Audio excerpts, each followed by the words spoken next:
Okay. Yes, great to see you all and welcome back to today's presentation, today's lecture. And today I'll be looking at two research ideas as well. Okay. So we have, I asked you to submit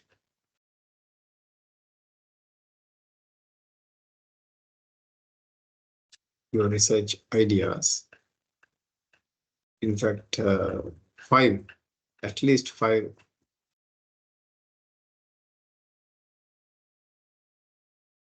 research article submission. So let me share the screen with you.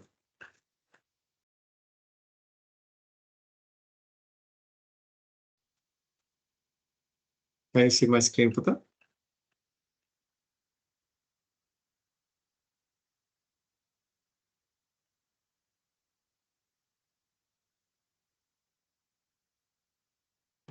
Yes, sir.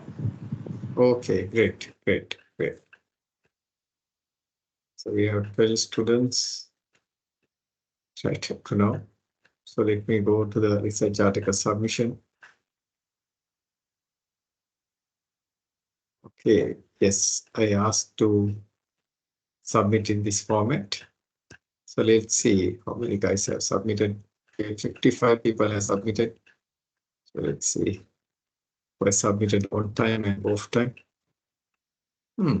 Yes, 60 minutes late. Then went to Vijay Signal. Then other one, 55 seconds.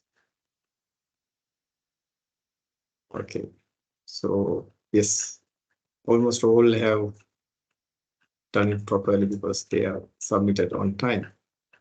So now let me give you comments on the submissions, isn't it? So whether you are on track or off track. So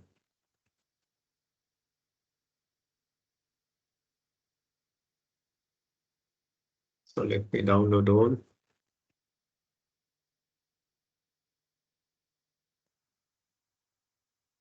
Okay, so let me download all these not in folders. After some time, it's raining, isn't it? Okay, so let's see. Just download this and give you quick comments to see whether you're on track. Yeah, let me download.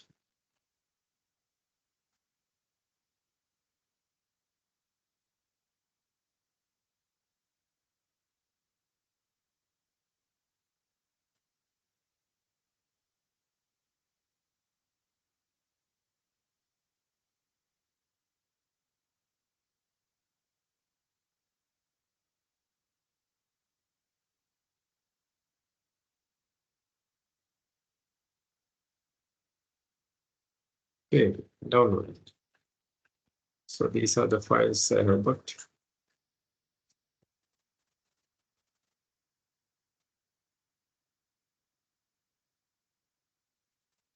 I take to a folder.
Okay, right. So these are the submissions. So we'll now have a look at this. Okay, right. So we'll take up the students who are already there.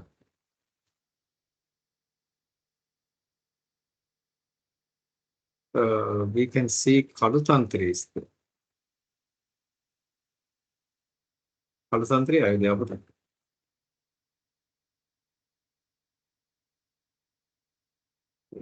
Kalutantri, different students. Okay, right. We'll take the first one. It is Muthukumar. Is Muthukumar in the class?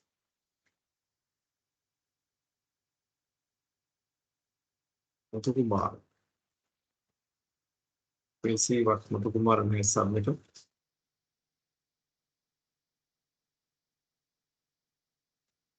So Muthukumar's theme is IFRS in the MENA region, right?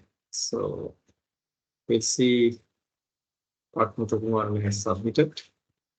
Journal of Emerging Economics, yes, that's a good journal. The development of accounting practices and the adoption of IFRS. I think 2018 is a B graded one.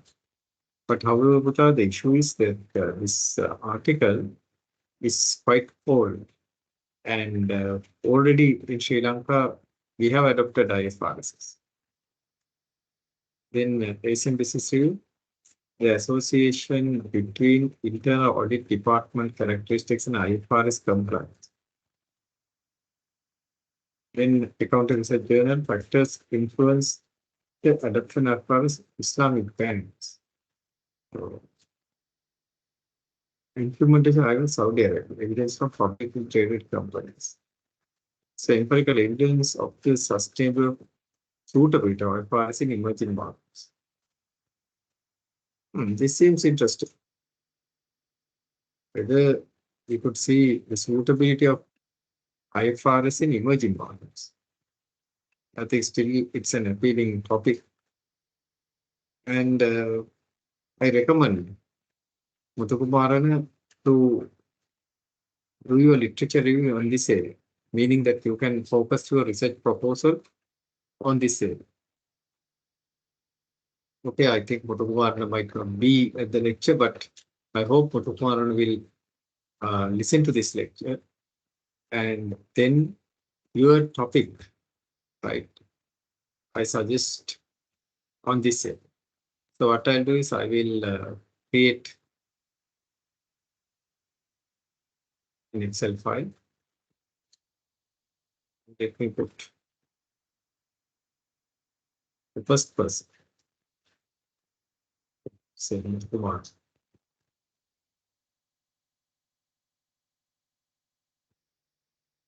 Okay.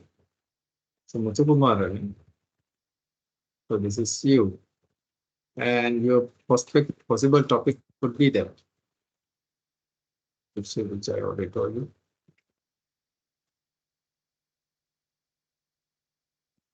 Empirical evidence of sustainability of IFRS emerging market, particularly focus on Sri Lanka. My comment to you is focus on Sri Lanka.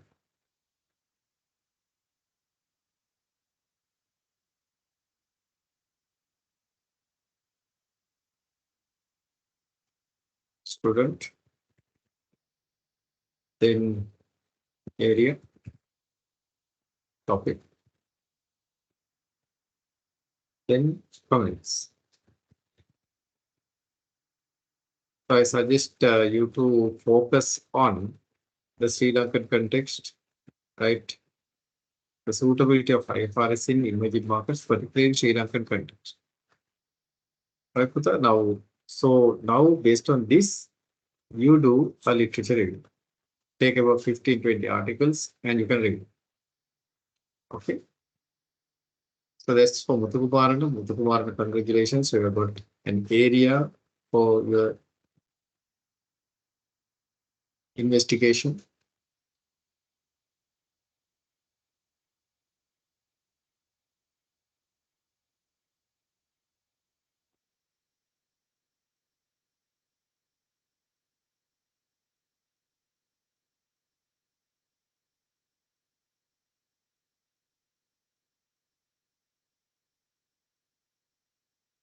So let's save this as.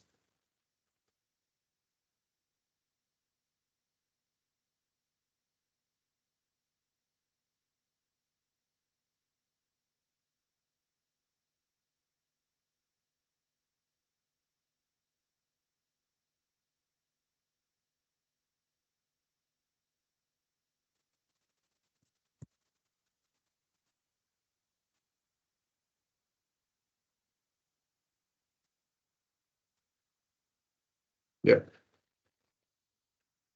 Your proposal. Your proposal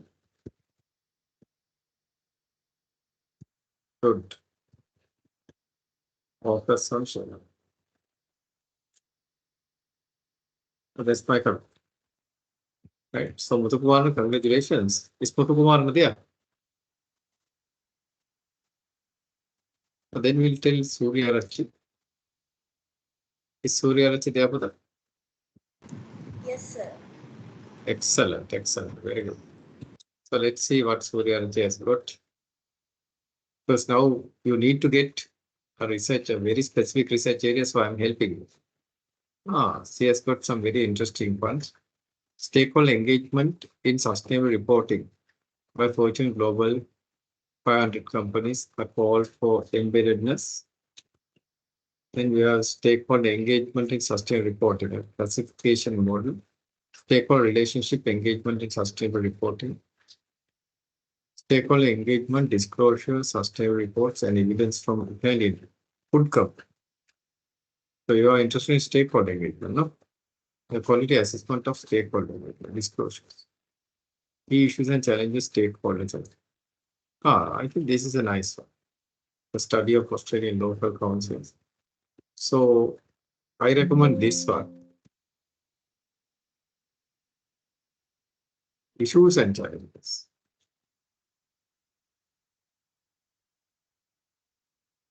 So Surya, congratulations. You could look at this area. Key issues and challenges. And again, when it comes to your proposal, you can focus on Sri Lanka. But for the literature review, you can perform on this topic. Now, in your case, it's not Sri Lankan Australian, a study of not Australian local councils. You can take Sri Lankan companies, right? Sri Lankan companies. Sri Lanka, you can talk. Is it clear, Surya? Yes, sir. That means the literature review was sufficient. Sri Lanka. Yeah, you can perform a literature review, and your area of your proposal could be this: key issues and challenges in stakeholder engagement, sustainable reporting in Sri Lanka. It could be your proposal topic, right? Okay, sir. Thank you. Okay, right. Because now we have to get topics. Okay, Bhutan, you can. It seems you're at the road, isn't it? Tama, පාරේ වගේ තමයි එන්නේ. Yeah, you can mute, Bhutan. You can mute yourself. Okay. So this is Taranga financial statements. So let's see what kind of topics are there. So the first, social trust and the choice of provide audited financial statement of private firms in emerging law. Interesting area. Financial statement compatibility and analyst optimistic political answer. Managing the ability to financial statement. CEO gender. The first one is interesting. Social trust.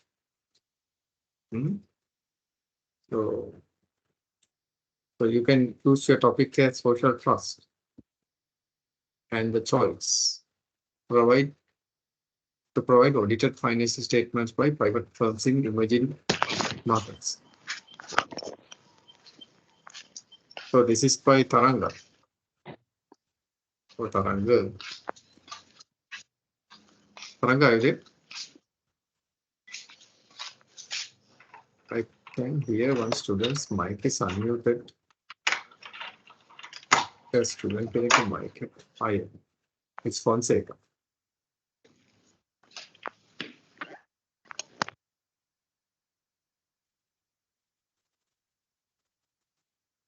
Yeah. So these are your prospective topics, right? That I'm telling you.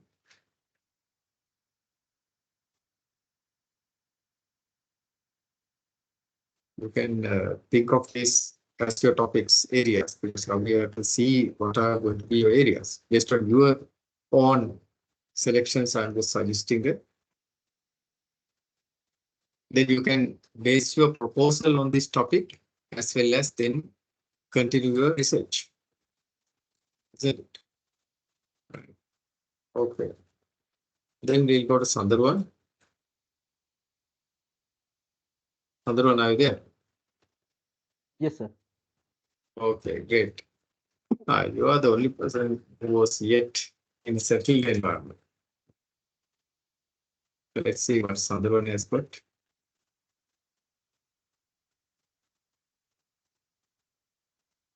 It's a literature assessment. I think it's not suitable to be replicated. Then artificial intelligence in the accounting profession. Is nice. Integration of AI in accounting and opportunities and challenges. That's a nice topic.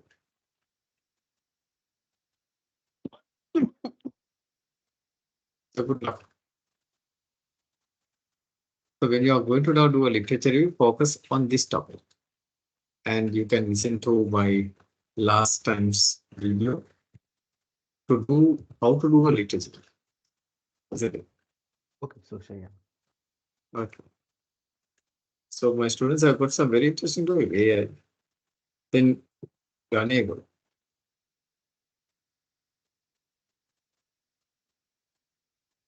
So this is go Gonal. Gondor. Sorry. Gonal. Sorry for the students. Oh, it's okay, sir. Okay. Okay. So you have got digital technologies and knowledge process, new emerging strategies in international business. So that's not accounting. It has to be accounted. Enhance social innovation capital. Not accounting. Digital small and medium size. This has to be with a link with accounting or and finance. Make up with the accounting finance, maybe make up with the The topic I selected was digitalization in accounting. but your articles are not on that, no? Articles say articles say okay, but again, it's okay. You can submit again, right? Okay. Try Okay. to find an article digitalization in accounting uh, on that tape. Okay. Not all. I'll just put your name and I'll say requested to put a comment on that. It's fine because you have taken an attempt to come up with certain things.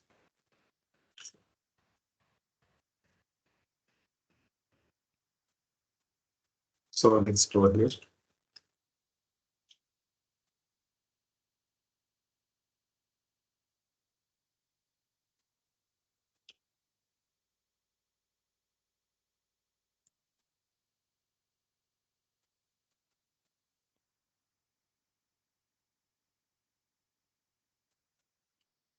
Okay. So say suggested.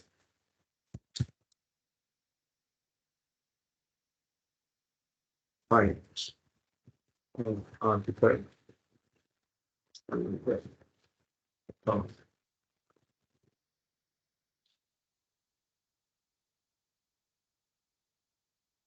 right.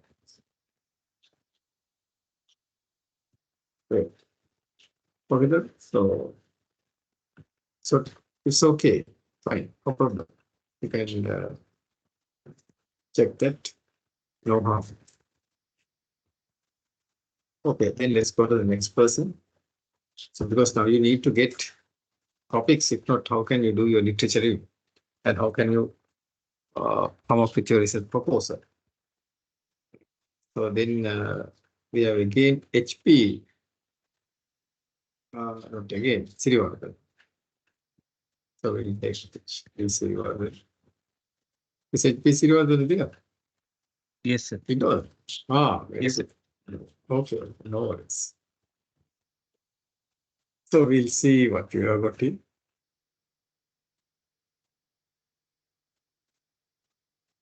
So this Rivardhan is also in several things. So digital finance accounting.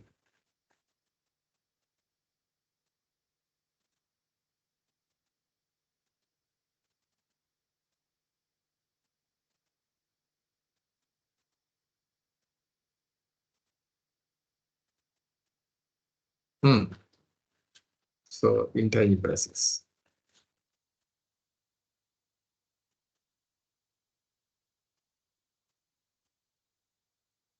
I think this is a very interesting topic. Microfinance's digital transformation for sustainable inclusion. මේක ඉතා හොඳ topic එකක් කියලා මට හිතෙනවා. So why not to try you look at this?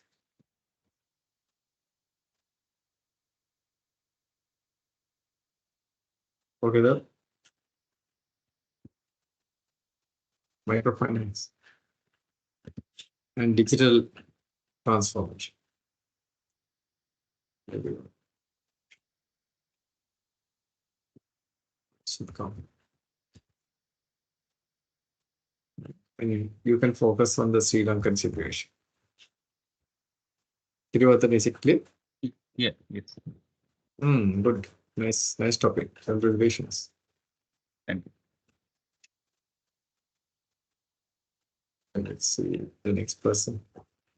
Francisco, are you there? So credit loss portion. So shifting from the incurred to the expected credit. The poor performance of financial economy.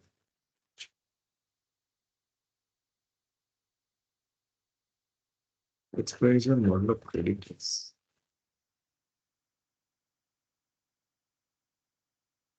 Forecasting the regulatory credit loss.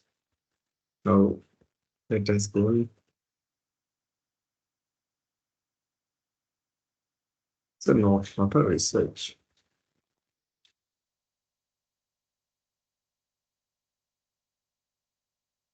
So Putra, Francisco,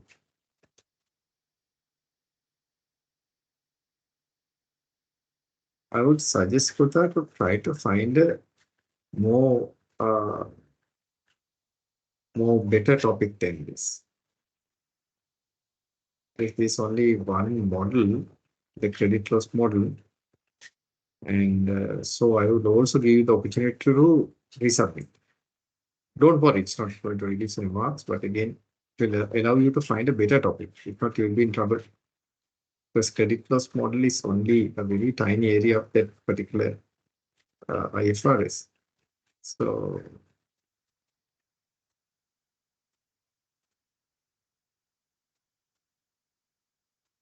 and it was there sometimes back. So I would suggest Putha to find another 5 articles that are interesting, and we'll discuss that type again, right? Is Francisco there?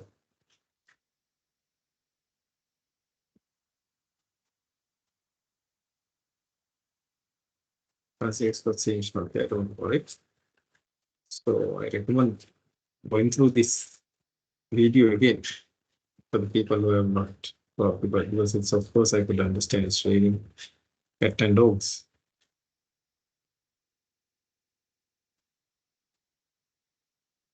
So we have different submissions. Why is that? 6, 7, 8. Good.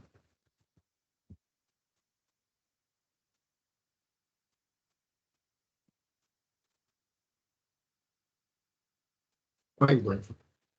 It gives decimals.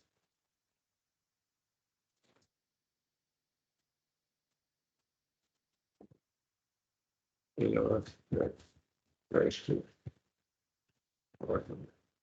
Okay, 50. So we go up to about 70, 80, 19 and 20.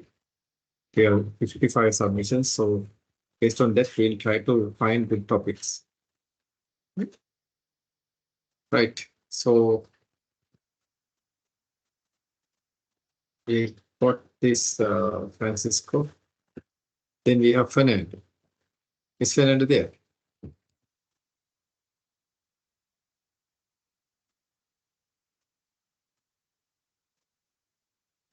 Fernando, are you there? So it's about corporate governance and performance.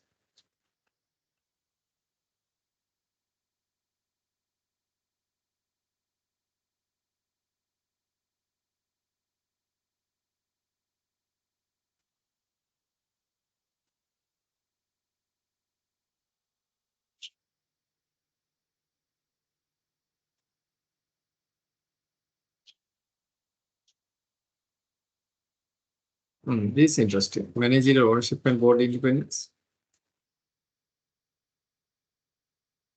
So congratulations, you have got a good topic.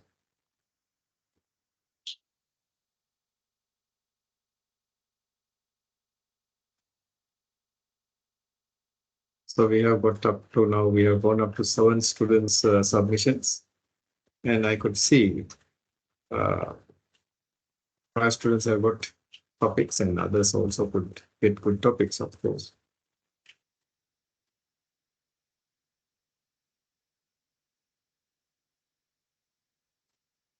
And Madhushan, is Madhushan there? Yes, sir. Madhushan. Very good. How are you doing? Is it raining in your area? No, it's thundering, sir. Thundering, no? Yeah.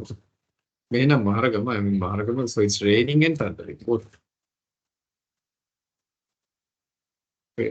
Package let's see what Madhushan has submitted. Financial reporting in Sri Lanka. Okay, let's see.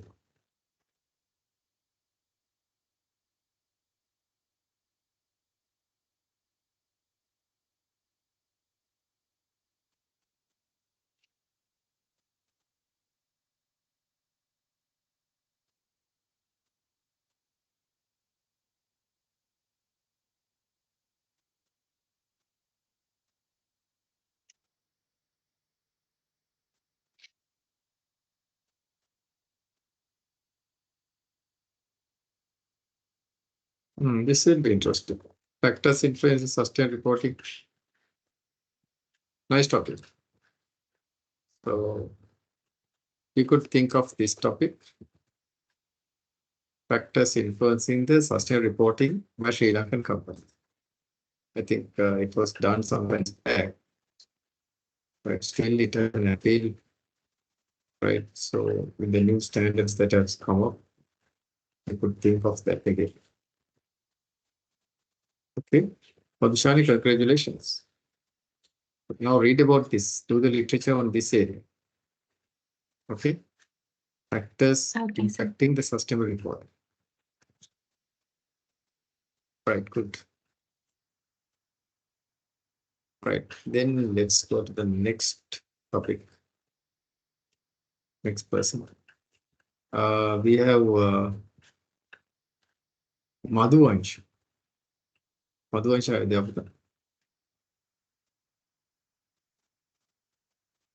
Madhuvansh is not here. Madhuvansh is not here. We'll go through Madhuvansh's report. Corporate governance and performance. Okay, Madhuvansh, someone is, we can see him. It's okay, Buddha, no worries. We can see, okay. Sustainable corporate social and non-financial reporting.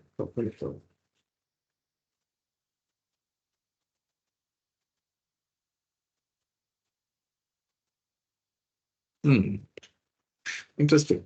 Make on that. Sustain reporting and profitables. Now don't do it to those two countries. Do it to Sri Lanka. So see whether sustainable reporting enhances those profitability in Sri Lankan countries. So you can use this particular article as the key article. Congratulations, Puta. So yes. Then Fernando.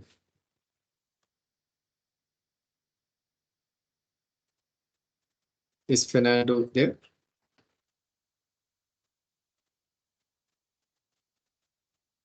Fernando.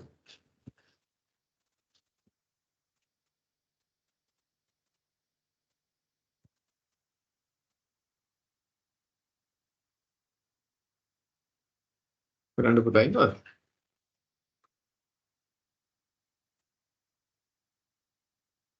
Fernando seems not there, but again, no problem.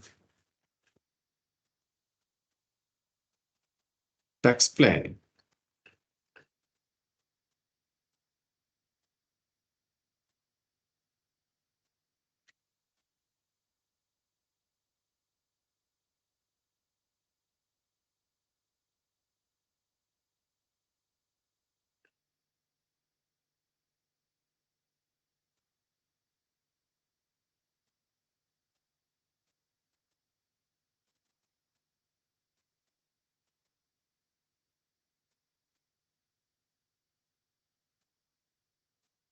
This seems interesting, but I don't see the ABDC ranking.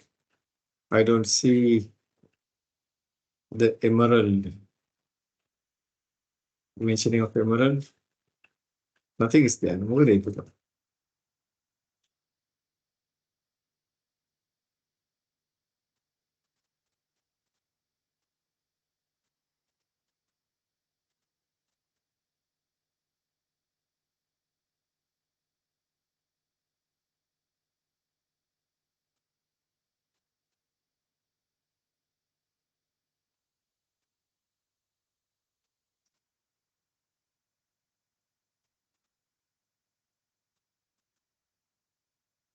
So you can think this is a nice one, but you have to take a good article. The article like throwing in what done. So I was telling that it has to be ABDC, then Emerald, Wiley, Science Direct, Springer just, but we have not put there. Is Fernando there? HKJC Fernando. So I'm going to give this topic, but you have to find a good article, key article on that area, right? So it's up to you. Okay, then we have Ratnayak. Is Ratnayak there?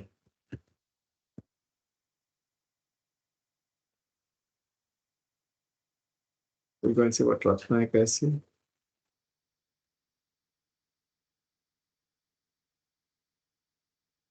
So Ratnayak is on investment management.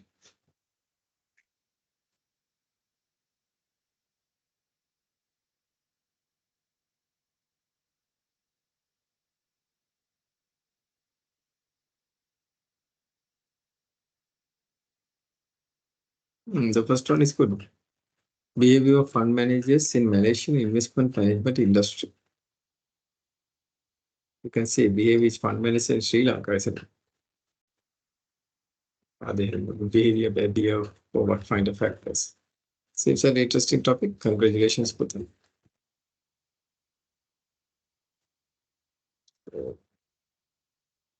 Then let's go back. And then let's see Heva Vitaran is there. Is Heva Vitaran there?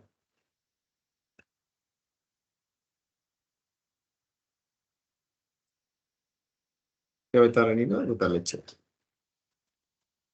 Then I'll work there again.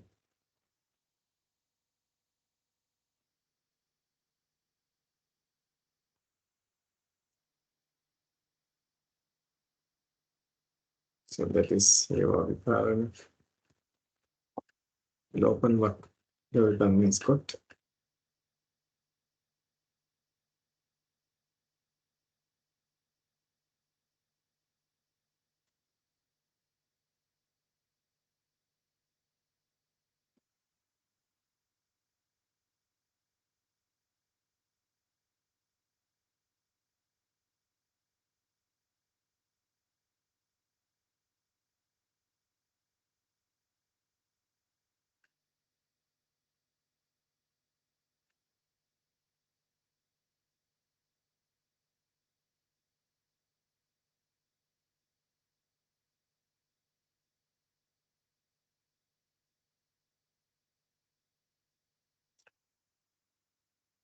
Hmm.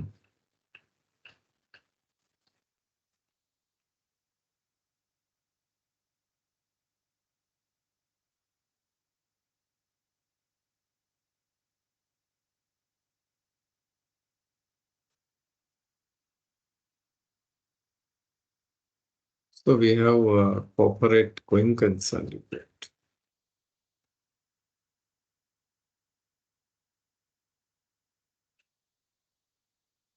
Yeah, I think you can choose your first one. Although it's a bit complex. So read this article properly and try to understand what they have done and see whether you can come up with the same topic. Okay.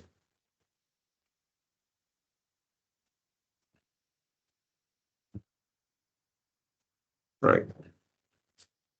So then we have, okay, Ratnayakar. Then we have Samarasinghe. Is Samarasinghe there?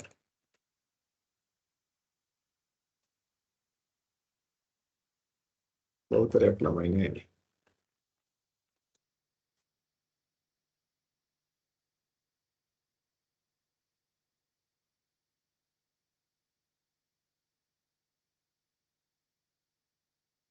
Okay, Samarasinghe, let's see.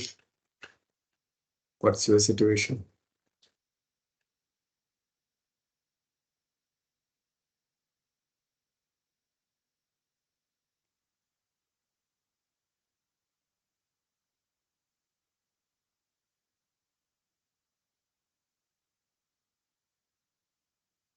මේ ළමයා මාර වැඩක් නේ කරලා තියෙන්නේ. Now, your name of the journal and title article are the same.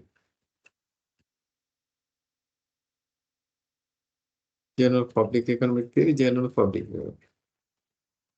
Samarasinghe, you have done a mistake.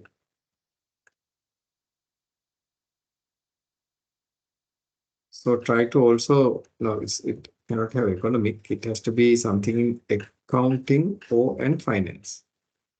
So Samarasinghe, kindly find articles that are related. Okay. Let's say unrelated.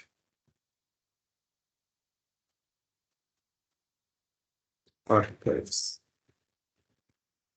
And unrelated area and article. So the journal name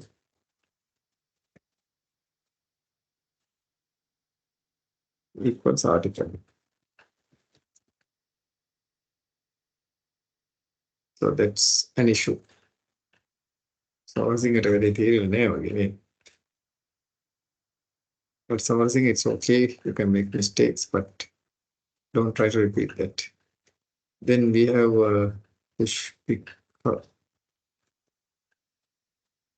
this is some over the gun. No, sorry. Okay. So here we have, my goodness, Pushpika has gone the extra mile. මම පහ හිතුවේ 9ක් submit කරන්න.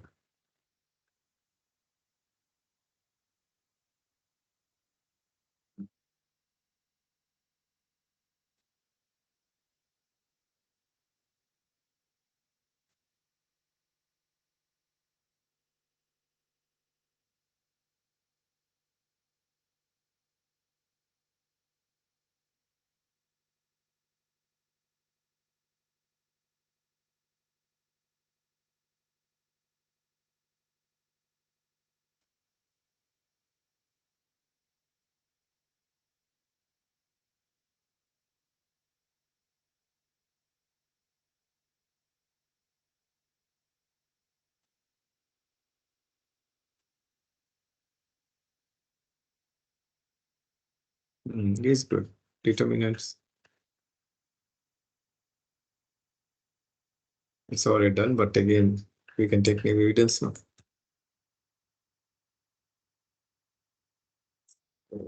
Put it over here.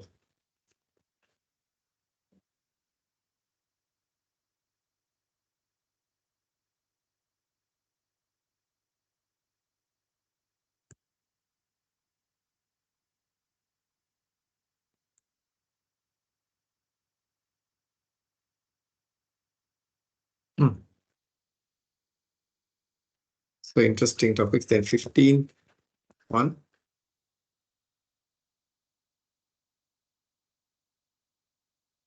Now we have Samaratunga. Is Samaratunga there?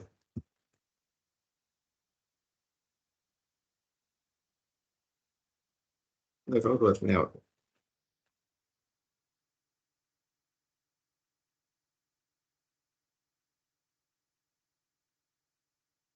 Financial management.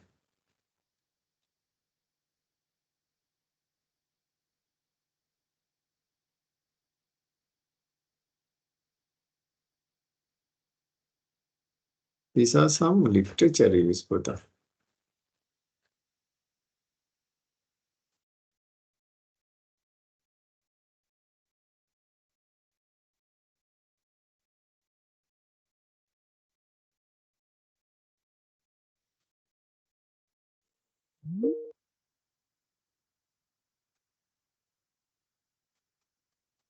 Buddha, can you hear me? I think I had a small drop in my internet connection. Can someone Yes, sir. confirm? We can hear you. Okay. Okay, Buddha, thank you very much. Okay, great. So I will request Samaratunga to select some better articles. Seems these are literature reviews, and so please try to take certain articles which has focused a certain country and has dependent and independent variables. So here it seems too broad. Okay. Not focused. The articles are not focused. So but don't worry. I'm allowing you to select a better one.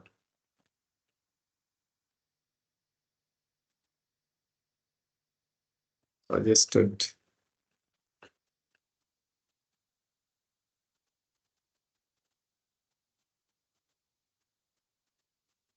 The better article. But you can retain the area, but suggested to find a better one. Okay.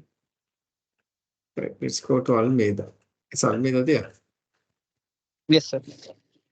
Okay, but කාලයකට පස්සේ ඇහුණා yes කියනවා. දැනෙන සතුට නේද Almeida පුතා?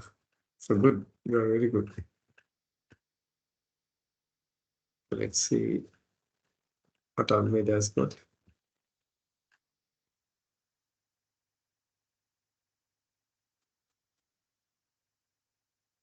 Okay, Almeida, financial literacy. My goodness, excellent one.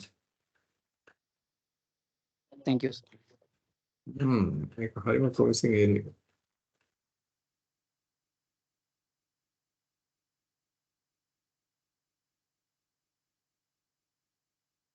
I think other students also now, here he has got some very good topics.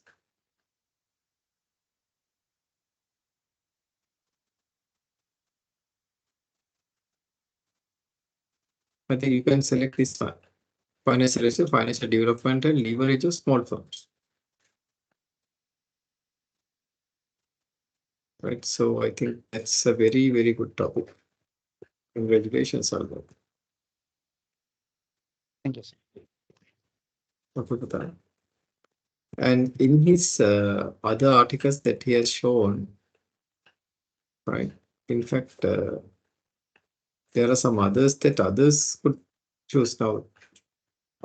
Bookkeeping practices and SME performance, the intervening of owners' accounting skills. I think that's also, if someone wants to select that, I think that's a good one. Right? If someone wants now, right, I'll put that as in the reserve list. Reserve.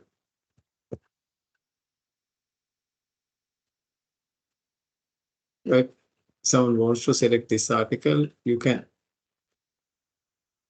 A good article. By compliments of Almeida.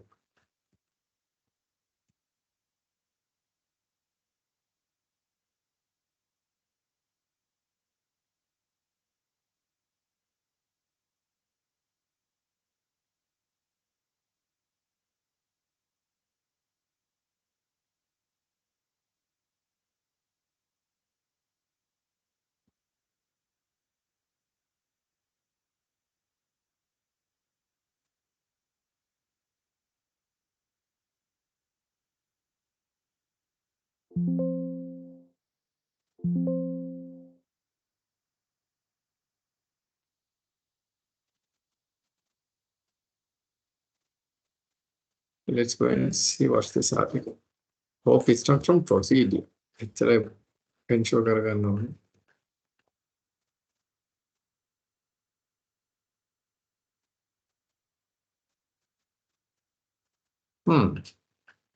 Very good, very good. Yeah, if someone wants, you can select that area, right? Then better samara katteke reject unani. Reject means I suggested no. So let's see finalize. Results.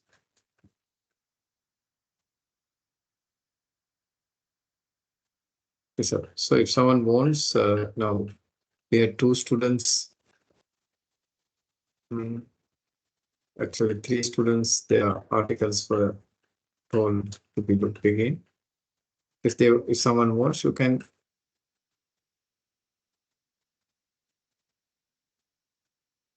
So for students.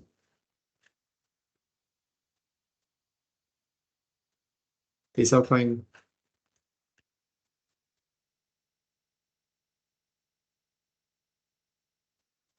So if these one of the 4 students wants to select this, I can give you them. Bookkeeping practices and assignments. For interested at the end of the year.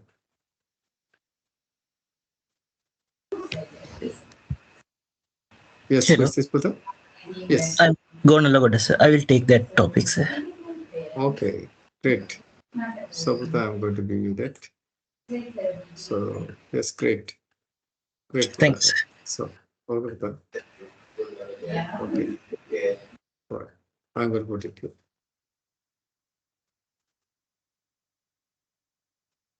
All right. Now let me take off this one. Okay. And for you, Buddha, I'm going to now send this particular. I'm going to put into the chat, so you'll be able to get that, right? Yes, sir. I will take that from there. Okay. Okay, thank you, sir. Okay, Buddha, you are done.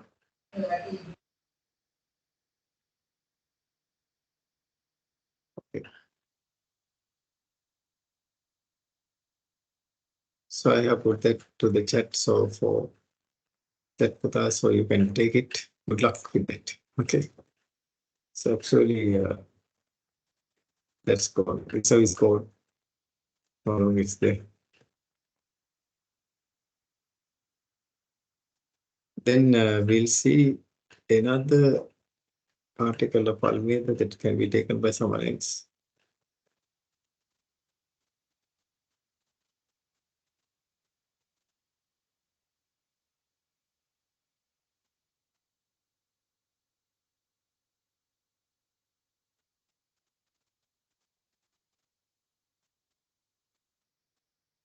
This is also nice topic, right?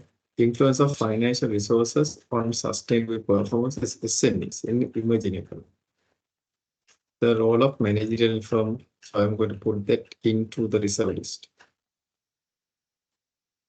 If someone wants, you can take that. The people who got rejected, right?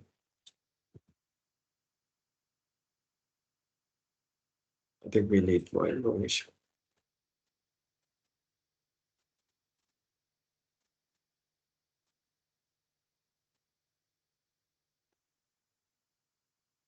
Okay, so this is in reserve. So if someone wants, you can take that. Who got their things rejected. Influence of financial resources, sustainable performance is in emerging economy. So there are 3 students, Francisco, Samar Singha, then Samar Tunga. If you want, you can take that. But seems they are not there, so in that case, we'll go ahead with our. Sir, Yes, Francisco, yes. yes. Francisco, would you like to take that topic? Yes.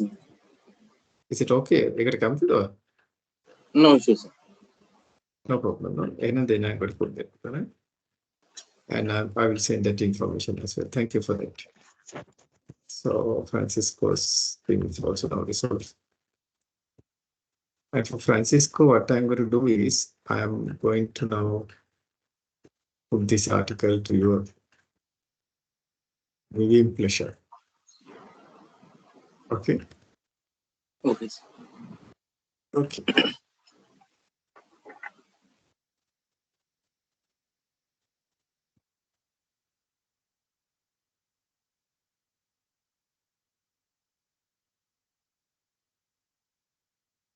Sorry about that. So it's there, but again, let me put a better version. Make it up. So Almeida, thank you. You helped another two people. Almeida, didn't good. So I put in chat. So Francisco, you can see that, right? Okay. Right. Let's then go to Ali. Is Mr. Ali there? Ali, are you there? Hello, sir. Okay. Ali, are you there? Yes, sir. Brother? Yes, Okay. sir. Okay. Good. Good. Okay. Okay.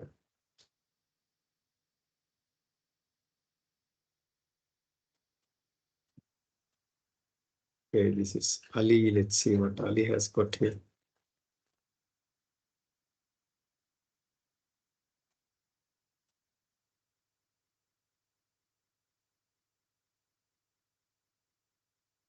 Environmental management accounting systems. Management accounting system review. Review is problem. Infrastructure finance policy. The use of activity-based costing and competitive strategies.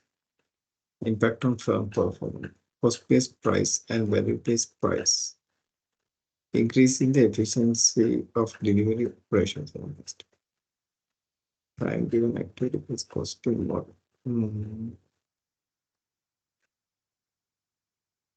Yeah, I think this is interesting. The use of activity-based costing and firm performance. Okay, you can pursue that topic. Sure, sir. Thank you. Okay, thank you. Okay, but yellow color. Yellow color. Okay, so then let's go to the next student. Pereira is there. MAD Pereira. Okay with that. Okay. Right, stay Pereira.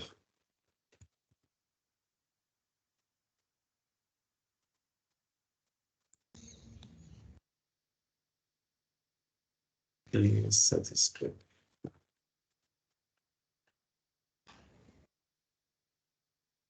So Pereira, let's see what he has got.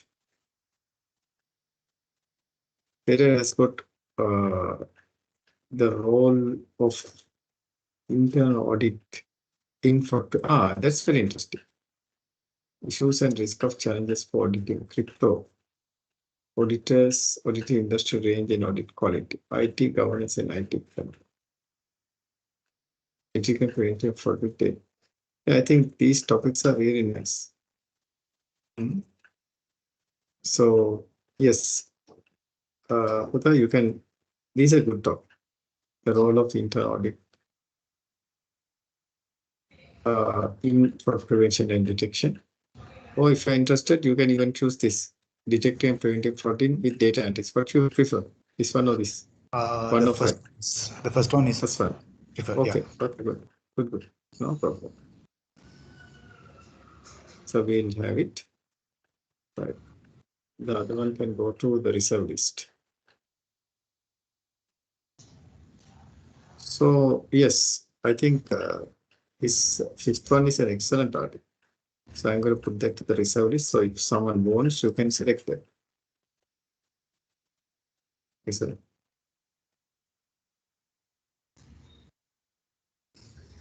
Would someone want to get that? We have Samara Singh and Samara Tunga. Maybe later you can decide. Okay. All right. let me now close certain things now. Good, okay, very little. Okay, so we are actually. Whatever they were done, or oh, I get a lot.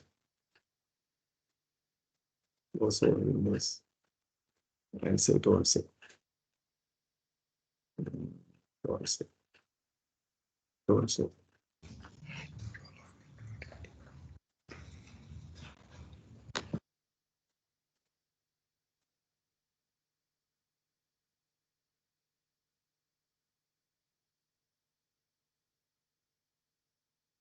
Okay, so we have got all those things. That's good.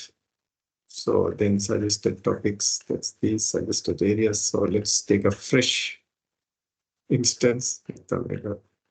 Dikkana. Okay, we are going to Pereira. Right, okay.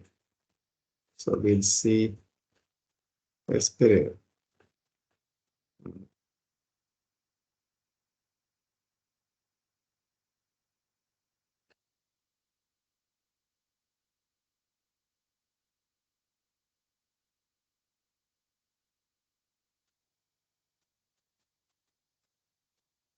It's name.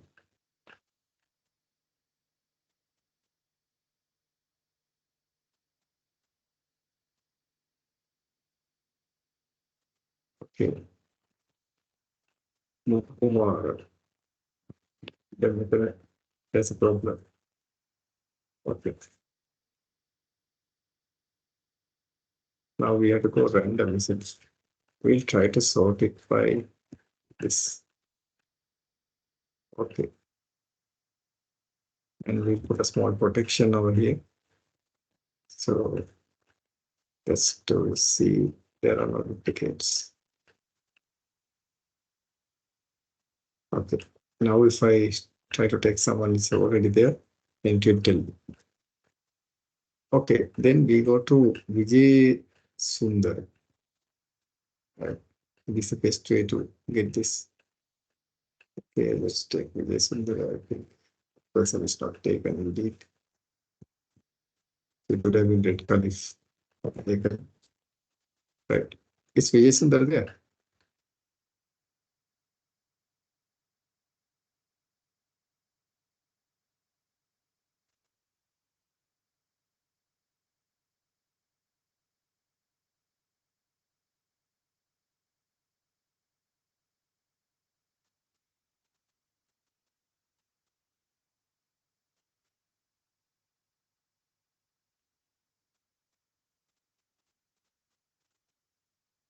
This is interesting. Relationship between access to credit and entrepreneurial orientation as cornerstones of venture finance.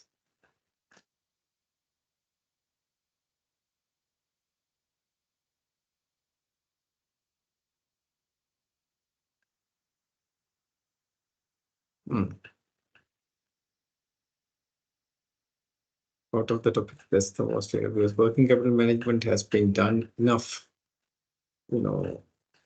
so we'll go a little bit beyond and try to do a study on this. So congratulations, Vijay Sundar. Okay, let's go with that. 2020. So let me close the open ones. 20 is WCTSD silver. And silver is not there in my list. My protection also would tell me that it's already taken. No, it's not taken.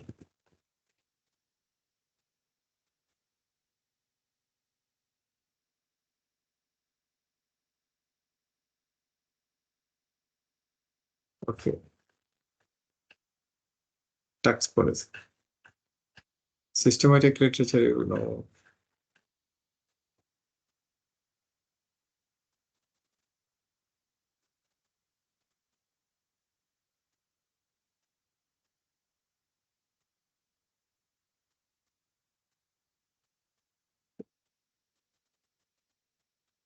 So give me a moment, I'm getting a call. I don't know whether it's related to this lecture, so give me a moment.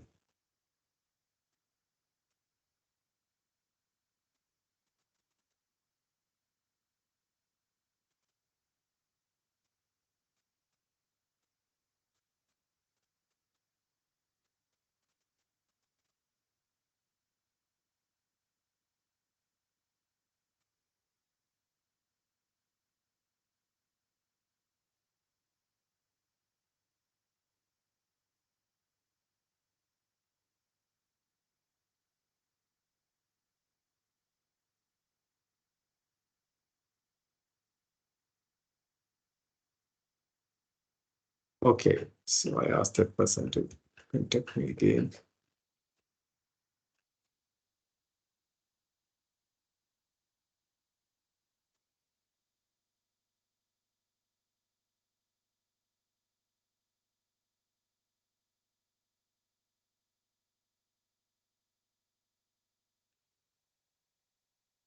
Tax avoidance.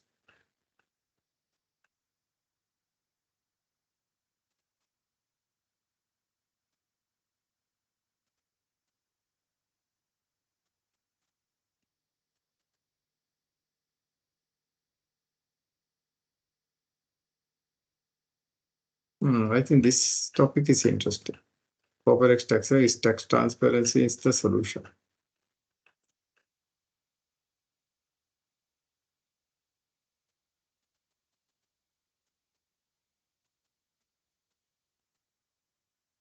We can see whether it's the solution. Okay. Okay, so we have gone up to 20 topics. 18 students have got good topics, so you can do your review of literature based on these topics. These are specific topics now you can focus on and see whether you could pursue. Any questions? Now, what you need to do is the people who have got these topics, right? So what I'll do is I will put that, into the LMS so you can see that, isn't it?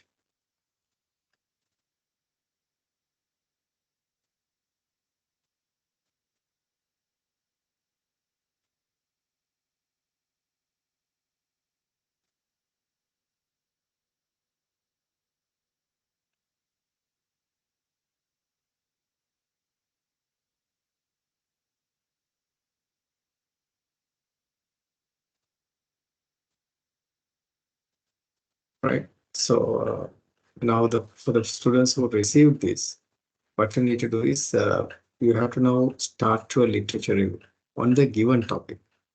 Empirical evidence on, now for an example, for Muthukumaran, now you can start reviewing the literature on sustainability IFRS, right? Evidence on the suitability of IFRS in emerging markets. So you can do a literature review, right? But then try to find at least 15 quality articles and review them. And that's one of your assignments. And based on that, your research topic is also that. You can say empirical evidence of the suitability of IFRS in Sri Lanka, because you are not going to do for emerging economics. Sri Lanka being an emerging economy, you can tell on IFRS, right? So likewise, you could focus on that. Okay.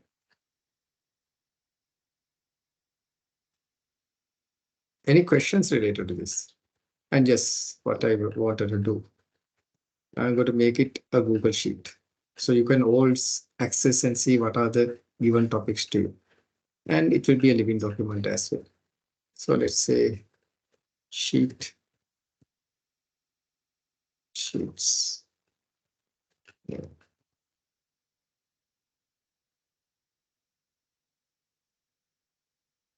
So that's the command to start a new sheet. Right. And then what I'm going to do is I'm going to now open that particular sheet here. File. I'll say new. spreadsheet. It's in fact new with it. Let it upload. Open, sorry, open. It should have been open. So I'm going to upload those. Select this one. This one has two.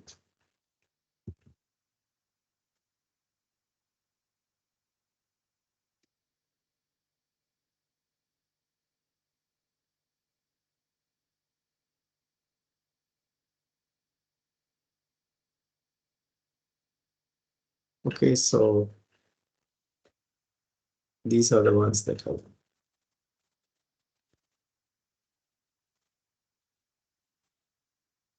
Right, so you'll see these things that's already allocated. Allocated research topics. Let's call it this. Okay, that search. Oops. And then what I'll do is I will share this document with you all.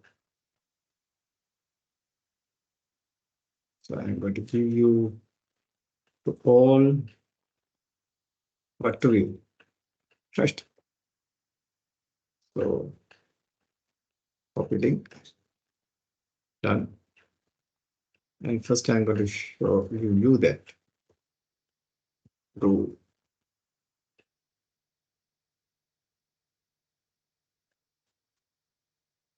That one, and also I'm going to put that into the LMS.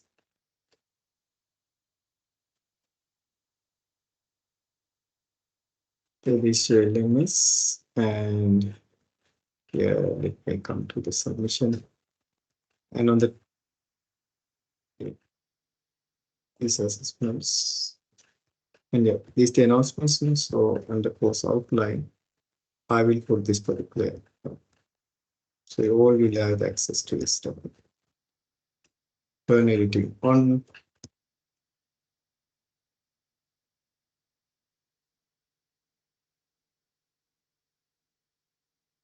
And then I'm going to put that to as a URL.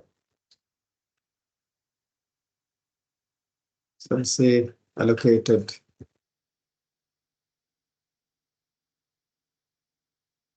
research topics. And I'm going to put the URL here.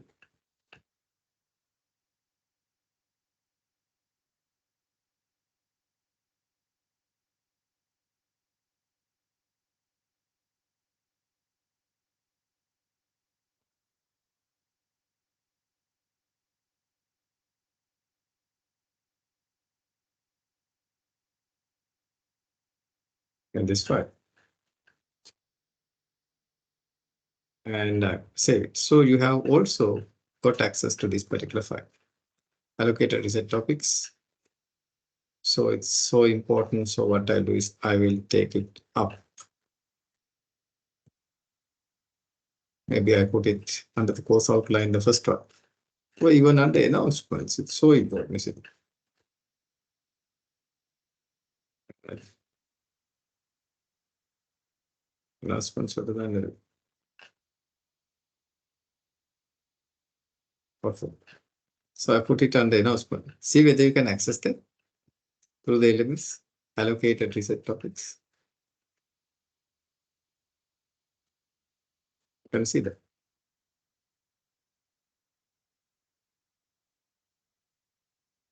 Reserve is also there. There's one reserve. Okay. So there are up to 20, 21, 22, 23. Okay, some students are accessing. 25, 26, 27, 28. Then, because it goes on. American tuning of the Katil. Make a balloon.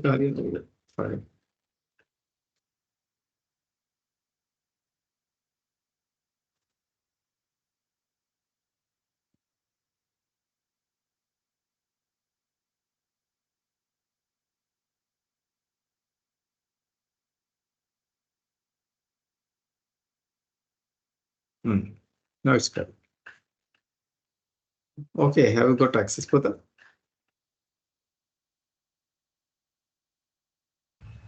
Yes, sir. Good, very good. And now let me put a small control. Now in Google Sheets, if there's a duplicate, if I'm going to duplicate a name, how can you detect that? That's not easy.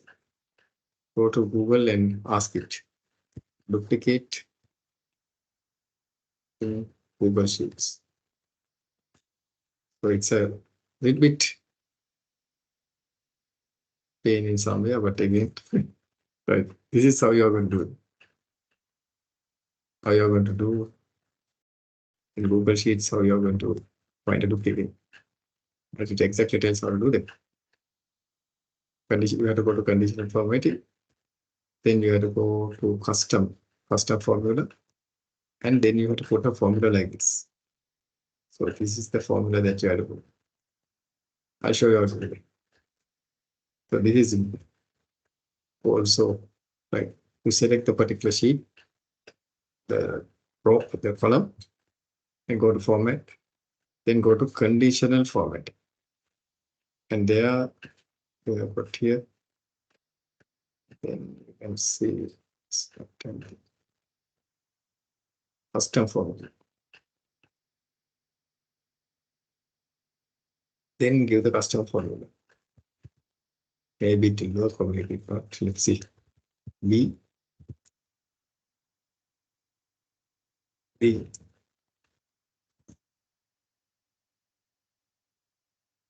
and D. And that's it.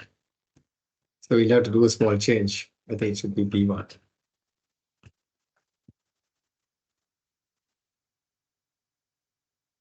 Right. Now let's suppose if you put a duplicate, maybe I'm going to duplicate this. I'm going to put the same value here. Then it's highlighted. Right. In Excel, it's very easy, but in in Google Sheets, it's pain in somewhere. Right. So you can see. So this is required. Right. Okay. So we allocated 20 topics. In fact, 21 topics, isn't it? To students. Do you have any questions? Questions, concerns? So අපිට මොකද වෙන්නේ? ආවලට වෙන දේ දැන් පෙන්නන්න. So DC was the last person to get that. Then we shall see Vijay Singh, whether Vijay Singh got a topic already. So that's the control that I placed. No, it's not. Right. Vijay Singh, let's see what Vijay Singh has. But is Vijay Singh there?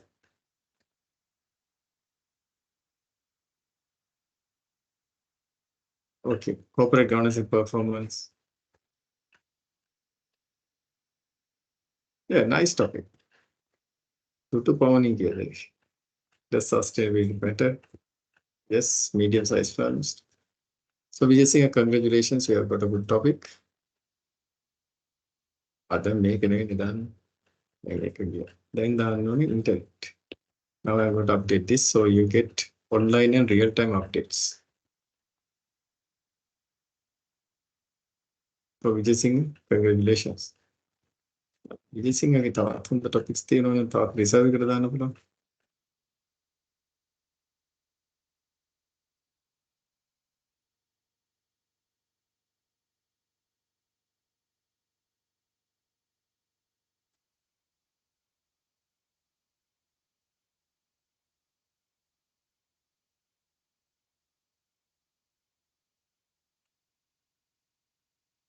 Okay, other topics are not so that easy. Nice, but again, it's not easy. Right. Then let's go to Fonseca. Is Fonseca there? So today, I'm doing important. Fonseca, no. Fonseca. There was Fonseca, but not this Fonseca. I said Francisco Fernando. Yeah. No Fonseca. If it had been, it would have been highlighted after all. Okay.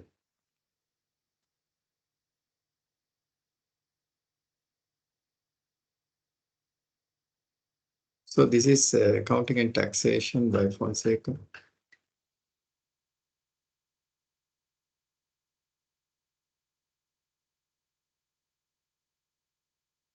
Meta.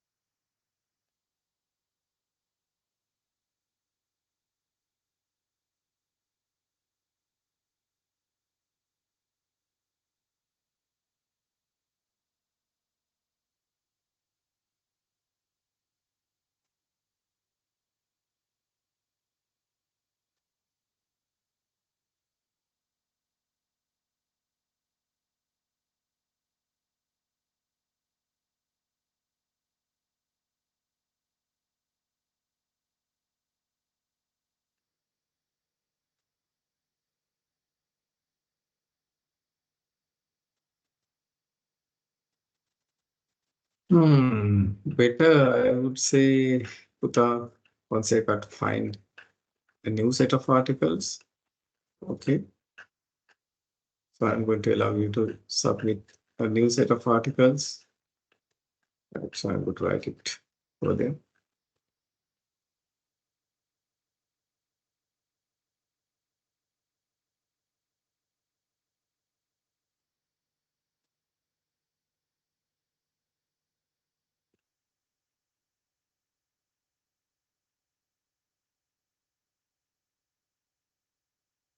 Okay. Right. Okay, let's go to the next one. Aravind, Puta, are you there?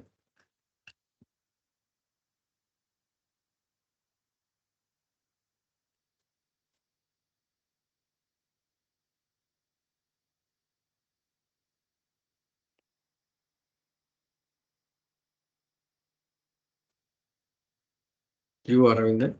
Maybe not. Yeah. Never mind.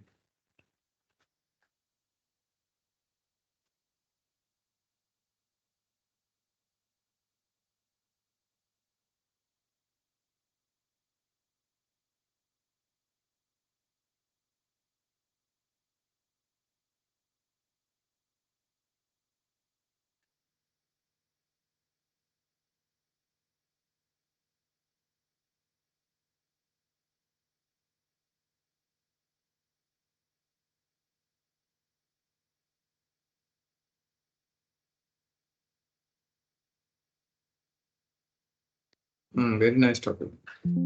So I suggest you can go ahead with this.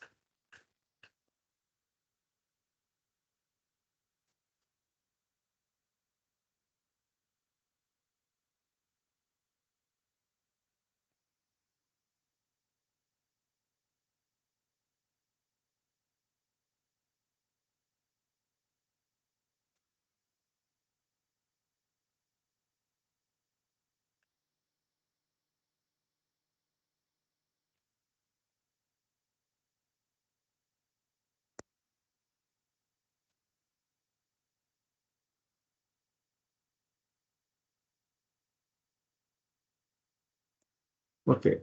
So Aravind, congratulations. You have got a good topic.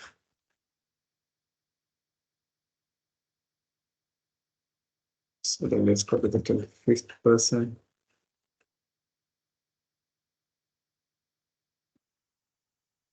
Karuna Sen. Is Karuna Sen Puta there? EMJ Karuna Sen.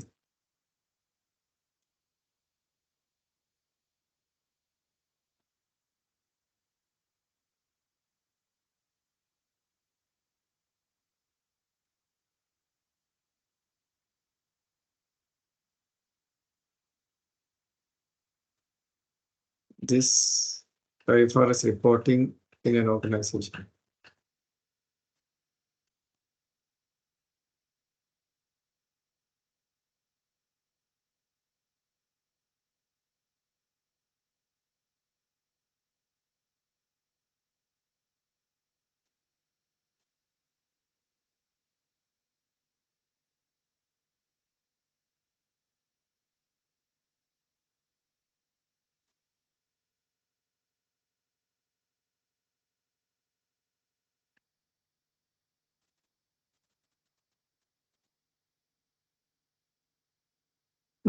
Nice topic this one.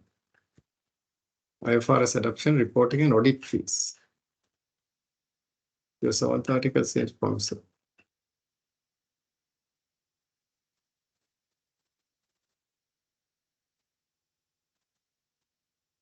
So I recommend this article to you.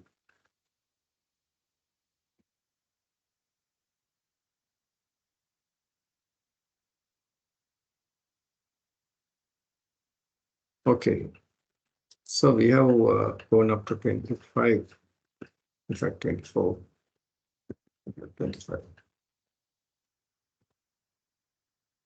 Then Iris, I don't know whether we got Iris earlier, let's check that.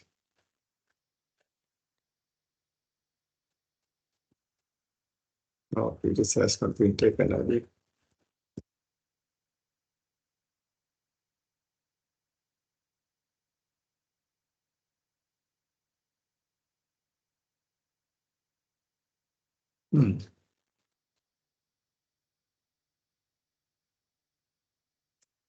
Excellent. This is very nice article. So Iris, we have got a good one. We'll see whether Iris can help others also by putting certain things to reserve.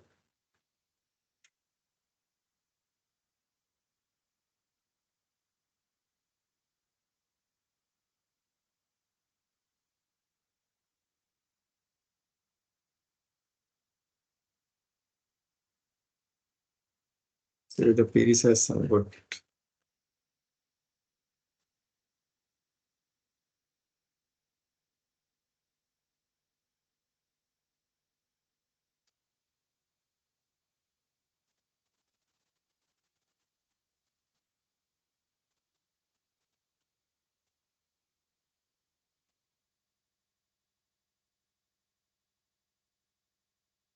This is also very nice. So I'm going to put this into the reserve.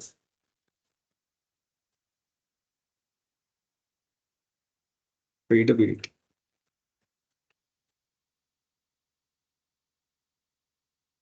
If someone is interested, you can take that. If not, don't for.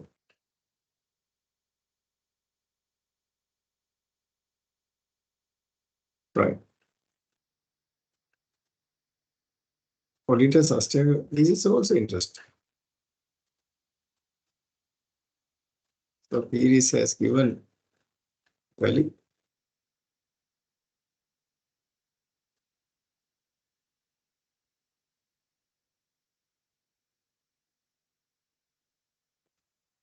If someone wants, you can, for those who are rejected, you can select them, no problem. Okay, then let's go to the next person.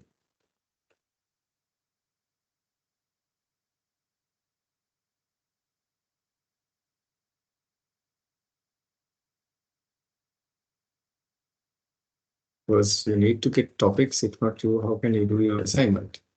So that's what I'm helping you with. This Tatsarani there. Usually she's a student who comes, isn't it?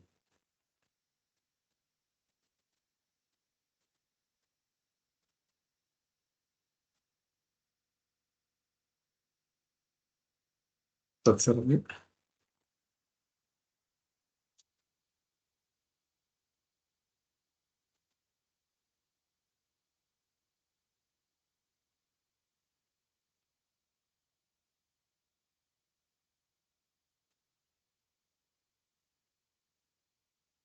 Impact of corporate measures on for the interest managerial over interest.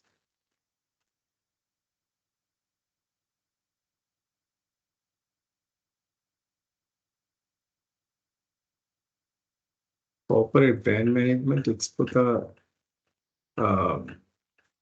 marketing.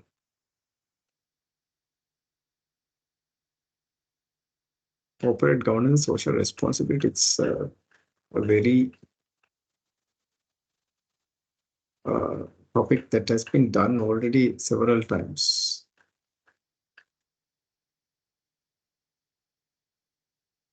Maybe then you can do this co-confidence.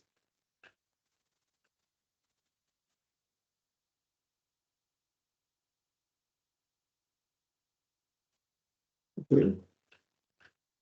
So, Tapsang, congratulations. You have also got a possible topic.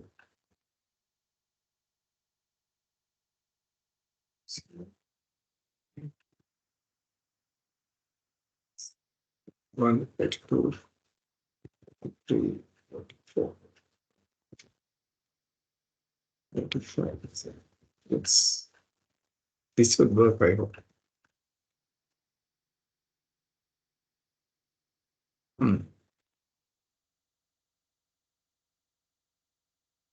So we have 55 submissions.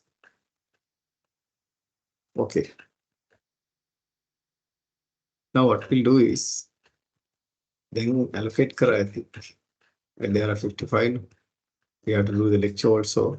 Therefore, what we'll do is now we'll take a small break for 20 minutes. And then at 8:20 we'll meet. And then we'll continue with the lecture. And next week, again, what I'll do is I will allocate the topics. And if you do have any questions, concerns, you can ask me. Right. So now we'll have a small break. Like we shall take a small break, and we shall meet at 8:20 p.m. Right? And then we shall continue with a theory discussion. So after that, we'll discuss about it, and we'll go ahead with our theory discussion because probably to take the whole day only for the allocation. So I need to discuss certain theoretical aspects as well. So I'll be discussing today, right, about ethics in research. So lesson 5, ethics. So be ready, right, with that. Lesson 5.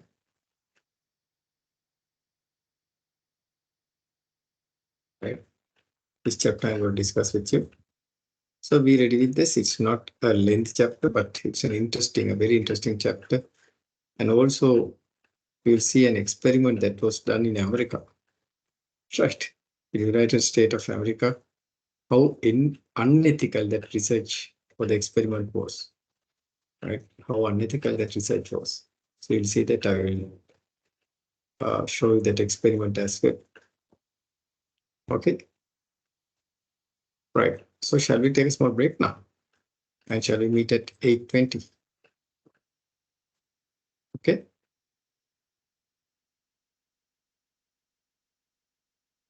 Okay, so we'll take a small break and we'll discuss accordingly.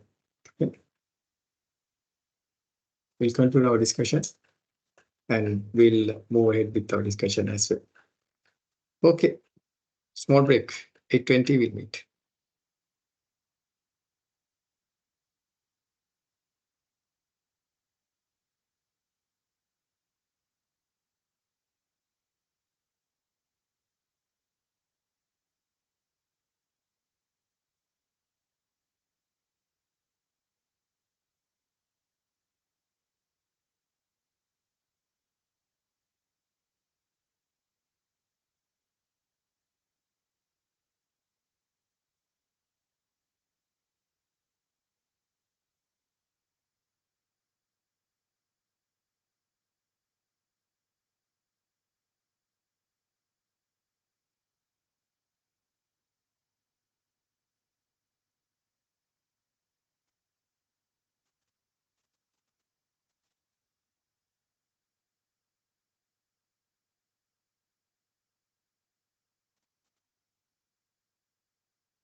This is it. And then when you believe it's a huge amount already. Well, if you have I see very strong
Tuskegee experiment was a 40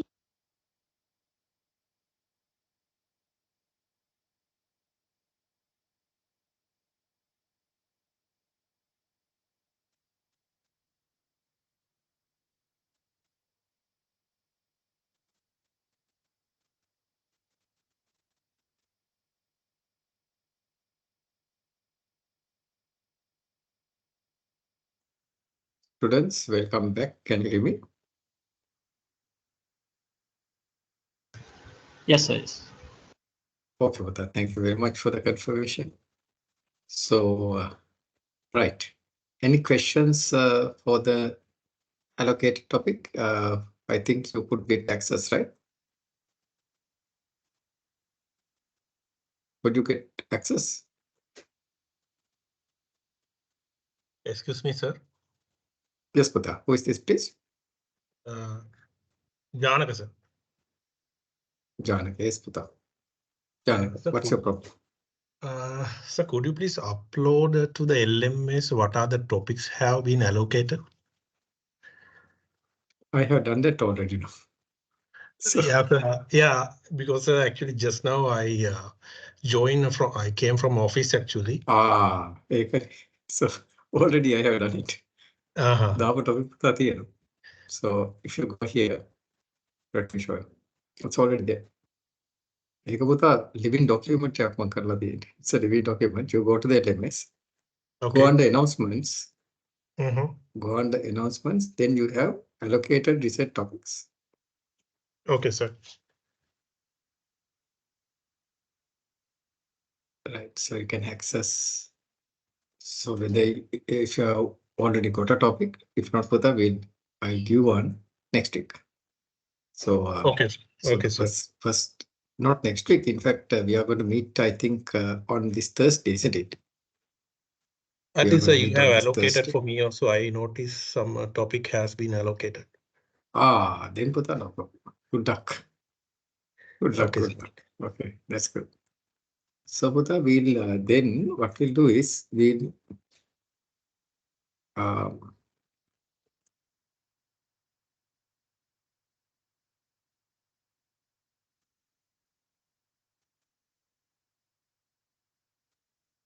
okay.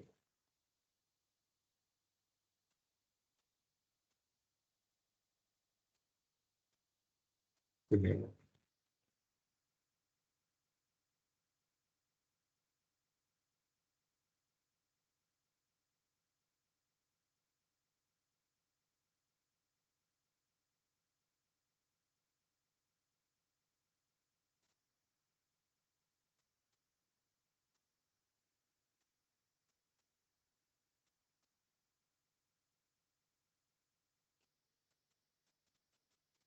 Okay. Yes. So thank you, Janaka. All right. So now what we'll do is, so if you want to see what's the topic that has been allocated, you can check that. So now on this Thursday also, I see that we have a class. That you can see. Thursday also reset methods class, we have a class. So we'll meet on that day. And for the remainder, I will be allocating, for the remaining students, I'll be allocating the topics. Right? So don't worry, you'll be getting a topic out of your submitted articles. Okay. Right. Now let's watch a video. Now in this video is a documentary video running for about, right, very few minutes. I can't remember. It's around, yeah, it's around 8 to 9 minutes.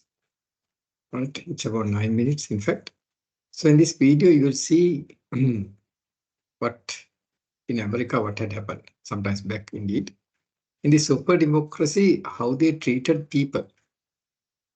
In this super democracy, how they treated their own people, black people. Right? In the super democracy, how they became so much unethical. That's called the Tuskegee experiment. That's called the Tuskegee experiment. Can you see my screen, Puta? which says a documentary on the Tuskegee experiment. Is it visible? Yes, sir, we can see it. Okay, Buddha, very good. And let's now see whether you can hear it. Year-long study conducted. Yes. Oh, sir. Okay, Buddha. Thank you. So let's go to the beginning. And I'm going to now screen the Tuskegee experiment. Listen very carefully and see how unethical people could be. The government, the health officers of the US, right, Department of Health, how much unethical they could be. And this was not a single event. They had done it for so many years in America. And this is the country which proposes and promotes democracy, but see, and ethics, but see what they have done. You will be surprised to hear what they have done. And it's not someone else, not in some other country. It's not in China or not in Russia, not in Afghanistan, not somewhere else. They might, so you can see if they are behaving in this manner for their own people, then how they would treat other people in other countries. Right. So let's now see what the dastardly, inhuman, barbaric way they treated their own people. And still claim that others have to be ethics. Now let's see what happened in Tuskegee. This is one place in America. And you will see what happened. Okay, and then let's discuss about research ethics. Yes, as in anything else, what you have to understand is, in research also, you have to adhere to ethics. By the way, can someone tell me what do you mean by ethics? In general terms? Simply what's ethics? Can you define what's ethics? Simply. Best practices. Practices, very good. Ethics is best practices, yes. Anyone else? Good behavior. Good behavior, best practices, good behavior. Yes, excellent. I got some very two good answers. Yes, ethics is what? But what's the correct thing? What's the right thing? Doing the right thing is ethics. Doing the right thing is ethics. Sometimes it might not be the most convenient thing. Right? Sometimes engage in ethical activities might not be the most correct thing. Now, for an example, maybe a student might had office duties, deadlines, and therefore no time. But there is now a deadline. There is a deadline to submit an assignment. Office deadlines, because of that, assignment deadline cannot be now met. So the person copies that from someone else who uses ChatGPT for the assignment and submits that. Is it ethical? Is it the right thing to do? Is it the right thing to do?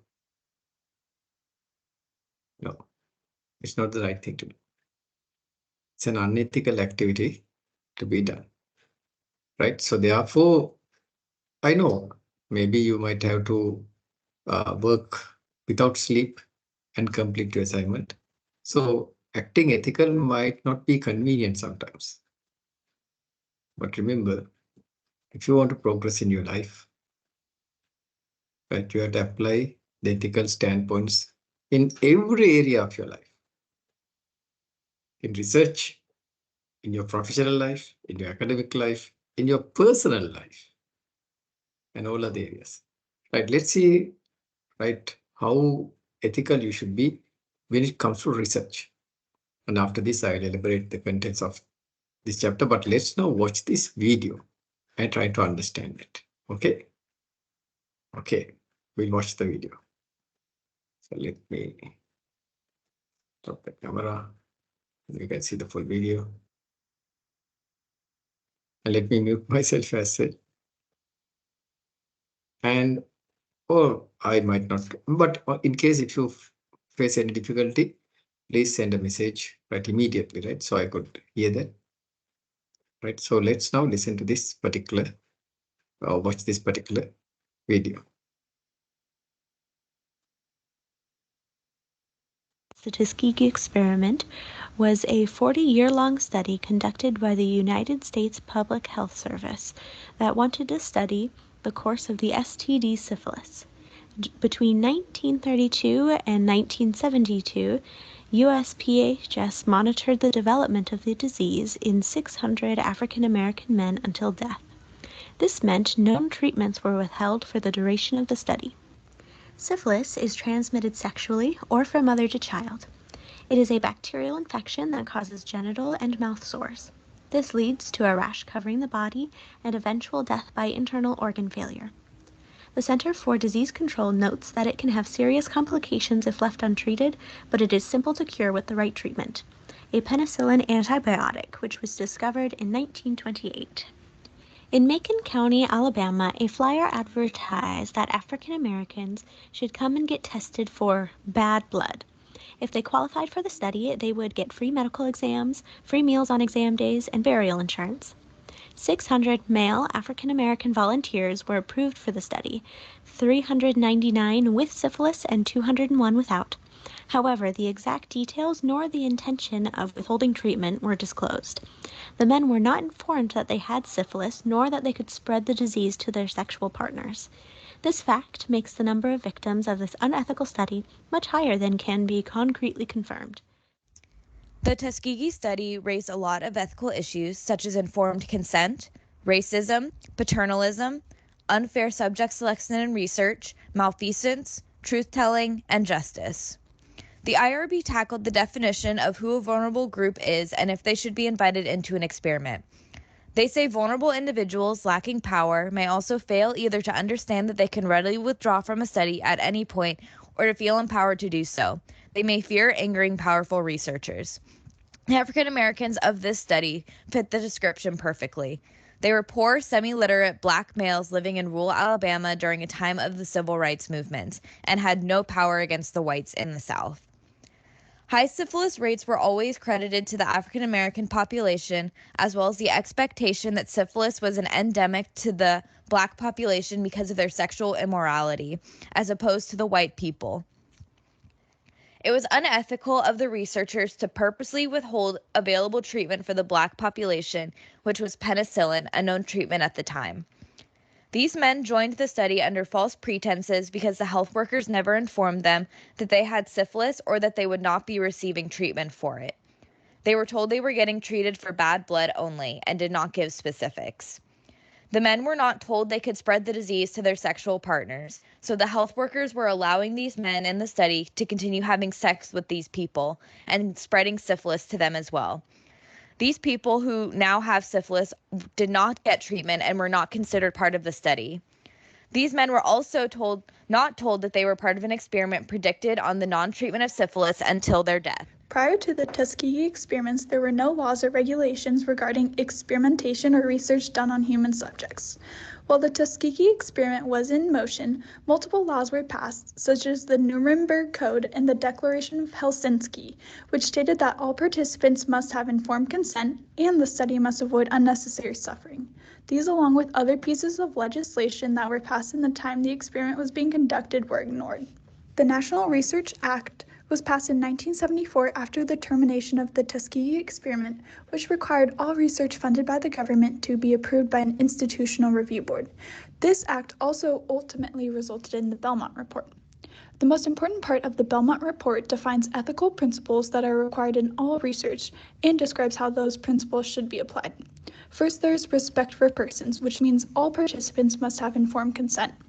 Second, there's the principle of beneficence, which means that the experiment should be designed in such a way as to maximize the benefits and minimize the risks. The final ethical principle is justice. All people should have an equal opportunity in being included in research that may benefit them. The duty of the Institutional Review Board is to make sure that all research is following the above regulations. If research protocol does not meet the appropriate standards, they have the ability to deny or make changes to experimental plans. The Tuskegee experiments drew attention to the lack of regulations, and now there are very strict regulations protecting human rights in the experimental world.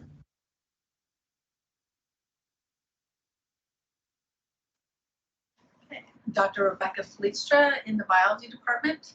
I teach human anatomy and physiology, but I also teach a couple upper division classes, advanced human physiology and neuroscience. The class I discuss the Tuskegee experiment in is advanced human physiology. Physiology is the study of how the body works, and most of our understanding of how the body works comes from experimentation, either with animals or with humans. So obviously that's very relevant to discuss how do we get that information. While it's important to understand how the body works, we also have to consider the good of the people who are actually being experimented on. We have a number of protections for people in medicine so that people are not harmed by experimentation. And I think that that is always needs to be primary in terms of things. And clearly in the Tuskegee experiment, it wasn't even a consideration to place those individuals or their families with any priority. And so I think it's important for students to see what happens when we don't care about the people who are giving us medical knowledge. Dr. Sandoval is an adjunct professor at Point Loma Nazarene University. She teaches Introduction to Psychology and Abnormal Psychology. She specializes in neuropsychology and forensic psychology. When asked why it is important to still teach the Tuskegee experiment in class, her response was, "There are many reasons to include the Tuskegee experiment. One obvious reason is so that we do not repeat the past. However, this experiment also led to the Belmont Report and the Office for Human Research Protections. These restrict researchers from engaging in inhuman or any gruesome treatment, particular mediums and guidelines for deception and other unethical behavior. This experiment in particular, though, is one that reinforced and added to the historical trauma already experienced by the Black and African American communities in the United States. This population has been abused since their forced migration to the United States, and the continued cycle of abuse through racism, discrimination, and even horrendous studies like the Tuskegee experiment have added insult to injury. Additionally, the cultural paranoia surrounding doctors, professionals, and paraprofessionals within the community has very deep roots. It is important to be culturally and historically conscious, not just of the past, but of current and future acts we engage in as well." This is from an email interview with Dr. V, who covers the Tuskegee experiment in her Introduction to Sociology and Race and Ethnicity classes. She emphasizes that the study lasted for 40 years and would have kept going if it weren't for people who spoke up. One of the most notable people that spoke up was William Carter Jenkins, who worked for the Public Health Service. However, no one listened to him, likely because he was Black. Then there was Peter Buxton, a disease investigator in San Francisco, who was a white man. He also spoke up, and when people did not listen to him, he did not give up. He kept working towards ways of exposing this matter. Finally, he got a journalist to report on it, and that was when the Public Health Service finally stopped. Dr. V believes that we need people to speak up when they sense that something does not feel humane. Both Jenkins and Buxton knew that there were risks to their career and livelihood if they spoke up, but they felt that it was more important to do what was right. She is grateful for people like them who are brave and persistent. Jenkins kept using his voice even when confronted with racism, and Buxton could have given up, yet instead he persevered until he got the Public Health Services to stop. He used his privileges and connections to help. The CDC records in 1973, Congress heard the lawsuit filed on behalf of the subjects of the Tuskegee syphilis study, and a settlement of $10 million was reached. Eventually, the government also promised lifetime health services to victims and their families. President Clinton publicly apologized to the victims of the study in 1997. Since then, steps have been taken to set up councils, centers, and research facilities on bioethics. Hopefully, we will continue to improve as a nation and to learn about the world around us, but not at the expense of others.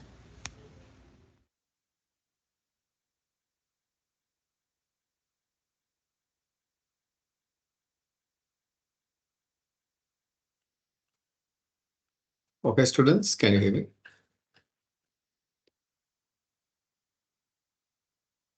Yes, yes. Yes. Okay, excellent. Now, Guda, you saw what happened in Tuscany. What really happened? What was unethical?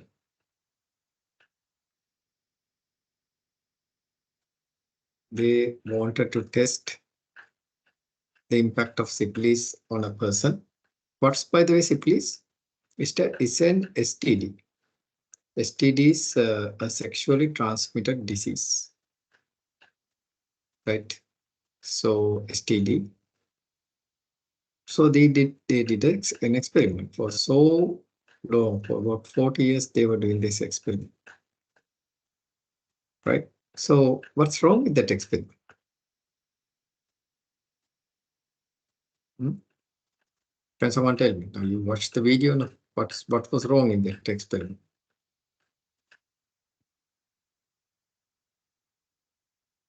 Hmm?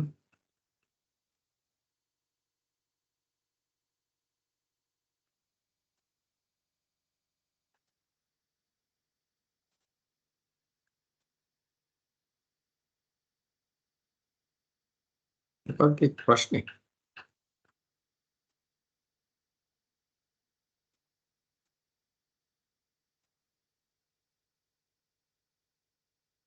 So they were told that it was treating for their bad blood. Very good. Very good. Excellent. They were not told the truth, right? What they were telling is they were not treating them at all. They very well knew, right? These Black American people they tested for bad blood. They did not tell even they were testing for syphilis. They very well knew these people had the disease. And at that time, there was medicine for them. At that time, there was medicine for them. But did they give that medicine to these people who were infected with syphilis? Did they give that? No, sir. No, they were not good. So they wanted to see, you're exactly correct. They had the medicine. They knew these people were infected with syphilis, but they did not give the medicine. Why? They wanted to see how syphilis kills people. See now, even if I have some medicine that I could give to an animal, I would give that, isn't it? And to see that it would recover. Even a plant, I'll try to say if a plant is being harmed, I'll try to resurrect that and do something. But here, this is health ministry, right? Public health service, the health ministry. They very well knew that these black people had syphilis, but they had also had the medicine, but they did not give the medicine. Because they wanted to do an experiment, the experiment to see how syphilis could kill people. So they were watching these people who had syphilis getting this rash. And of course, it's a nasty disease to have. In fact, it's sexually transmitted. And what happens is then there's internal organ failure finally, and you die. So they wanted to watch this, how people die while having the medicine. So do you think it's ethical? Ethical? What happened in super democracy, USA? Ethical? No. It was unethical again for several reasons. Number one, before asking any research participants to take part in your research, you have to get something called informed consent. Please take it down. Informed consent. Even before you ask a person to fill a questionnaire for your research, you have to tell the purpose of the research and get the informed consent to take part in that research. Meaning to answer that research question. Interview same. Observation same. You have to get the informed consent.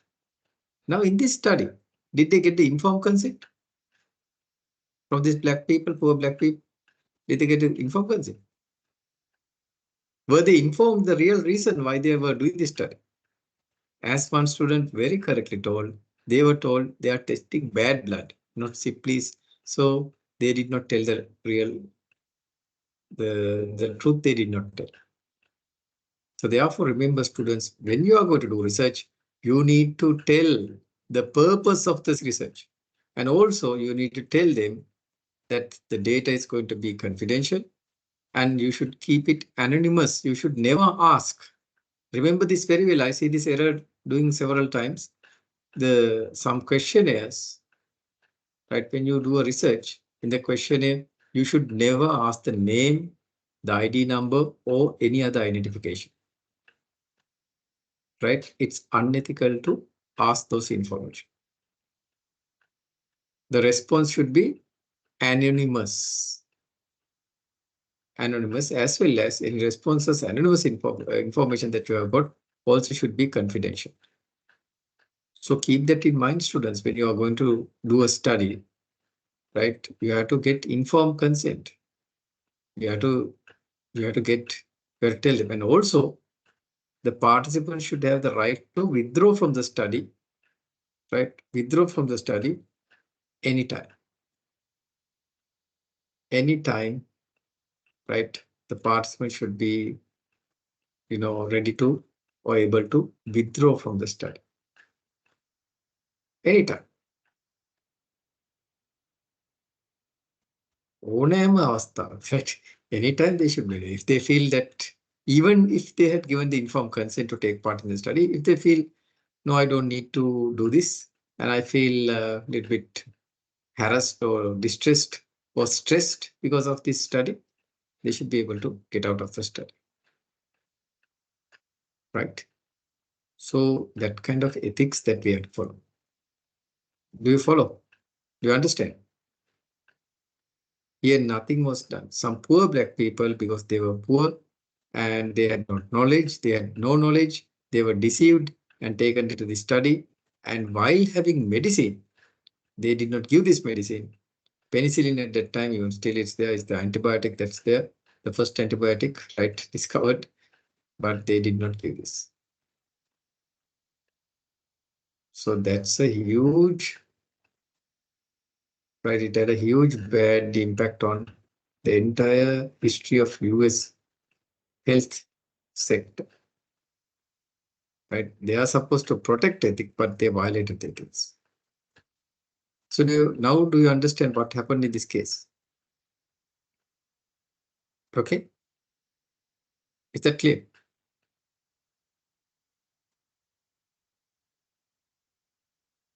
Students, I need some feedback. Yes, sir. Yes, sir. Yes. Okay. Okay, good, good, very good. So let's now go to the chapter and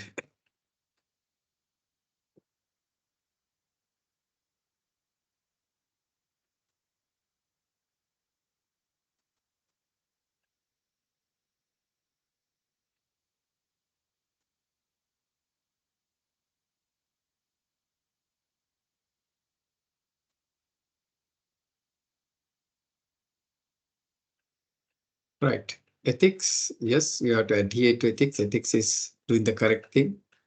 As you very correct told in this case study, what went wrong? These guys, these poor black Americans were not told the truth and they were not given the medicine at that time it was available. And that itself is a very unethical thing.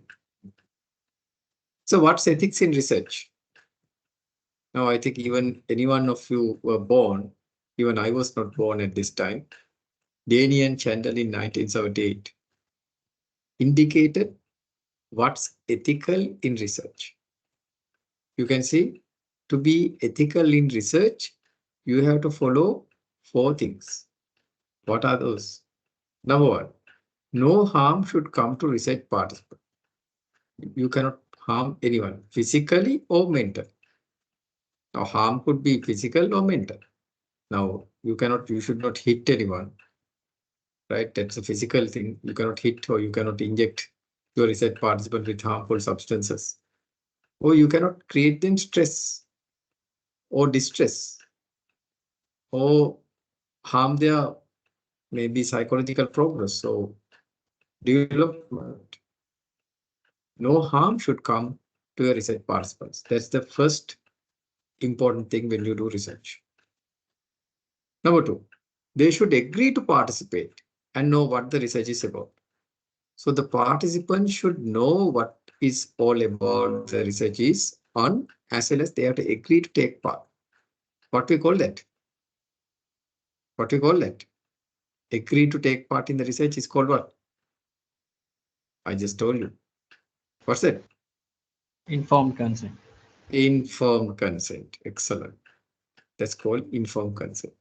So that's the next thing that you have to ensure when you do an ethical research, right? Number one, no harm, physical or mental harm, psychological harm should be there or should come to the research participants. Number two, they should provide informed consent.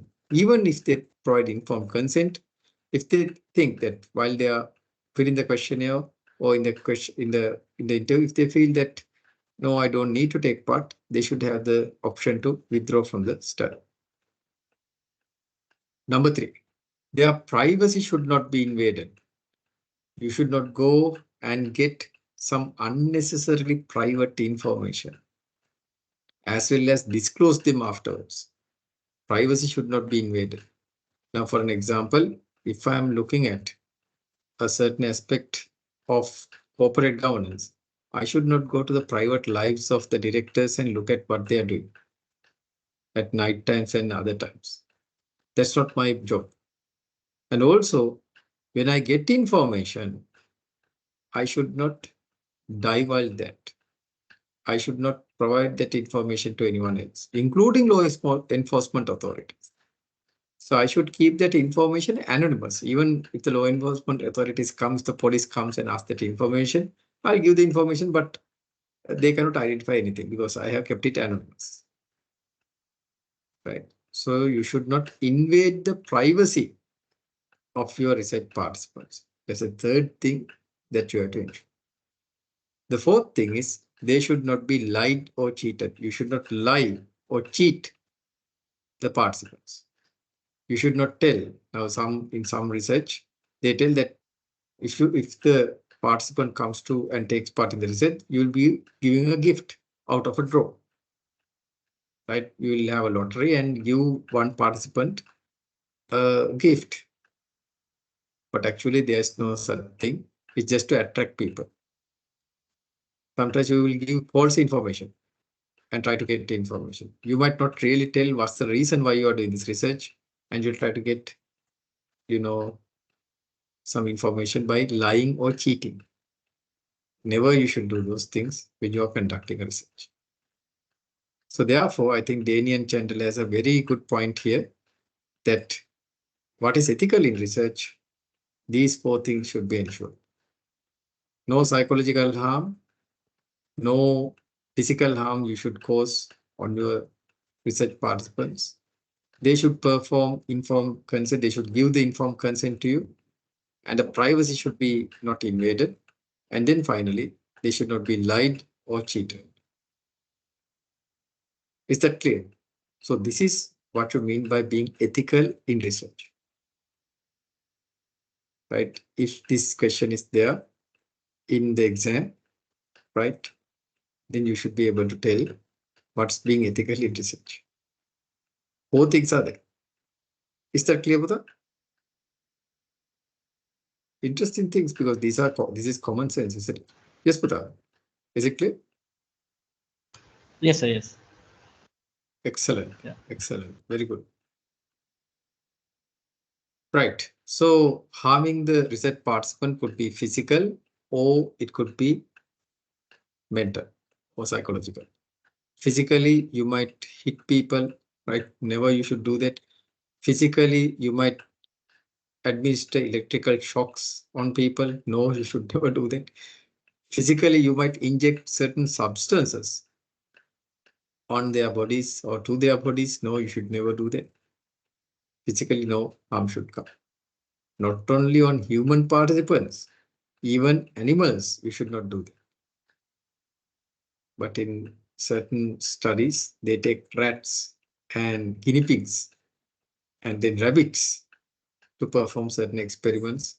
So strictly speaking, how ethical that is a problem. Then also it's physical, right, harm. Then there could be stress.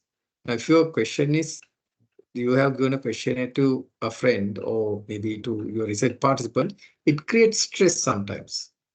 Because it might ask very personal questions and that person might not feel comfortable.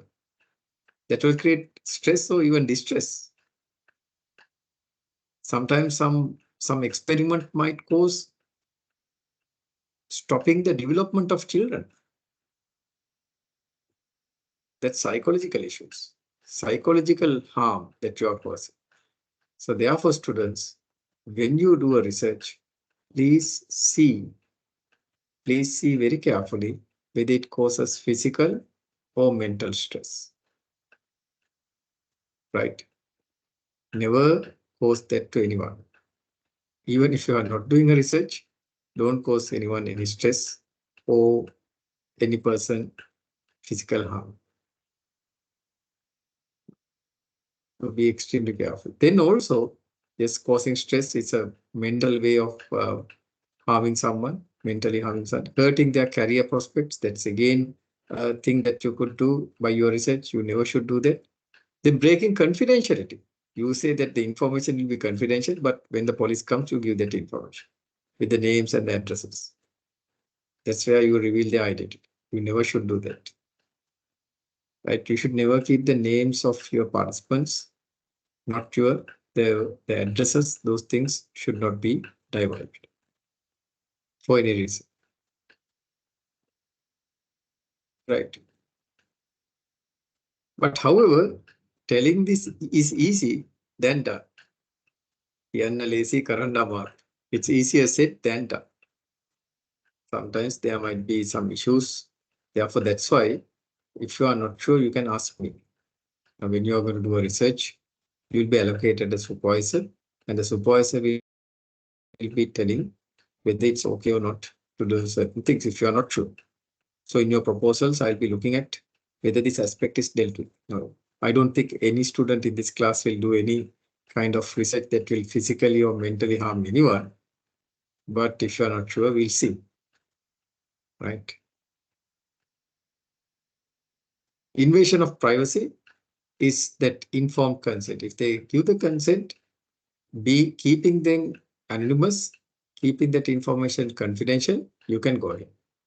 But on the other hand, if you are going to use covert methods are secret methods of, now for an example, let's say I'm going to interview a person, right? I'm going to interview a person for my research. Let's say I'm going to interview a person who is a criminal, right?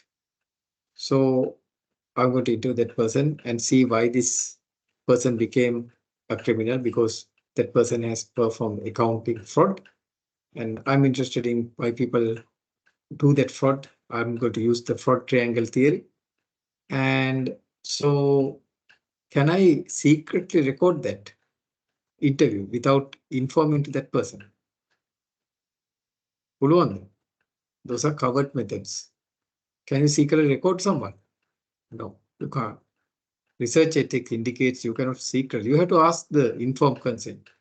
You have to ask before you record the conversation, right? You have to ask the consent. If the person says no, then you should not record it.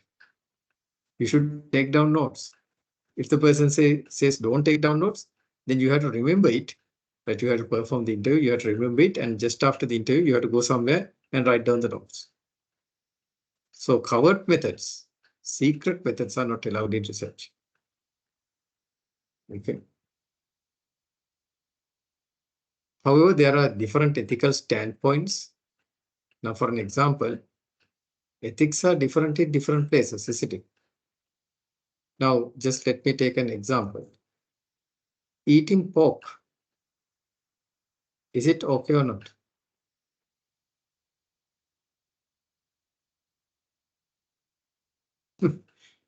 right? In Sri Lanka, it might be perfectly okay. But if you go to an Islamic country like Saudi Arabia, you will be lashed for that, right? So I just took an example to tell that how things are different in different cultures. So there are different ethical standpoints, right? Let's take drinking alcohol. Is it okay or not? Let's say you are in legal age, above the legal age. Drinking alcohol, is it legal? Is it okay? Yes, in Sri Lanka it might be okay, but if you go again to an Islamic country, you'll be in hot water. You'll be lashed for doing that. Okay. Then taking bribes.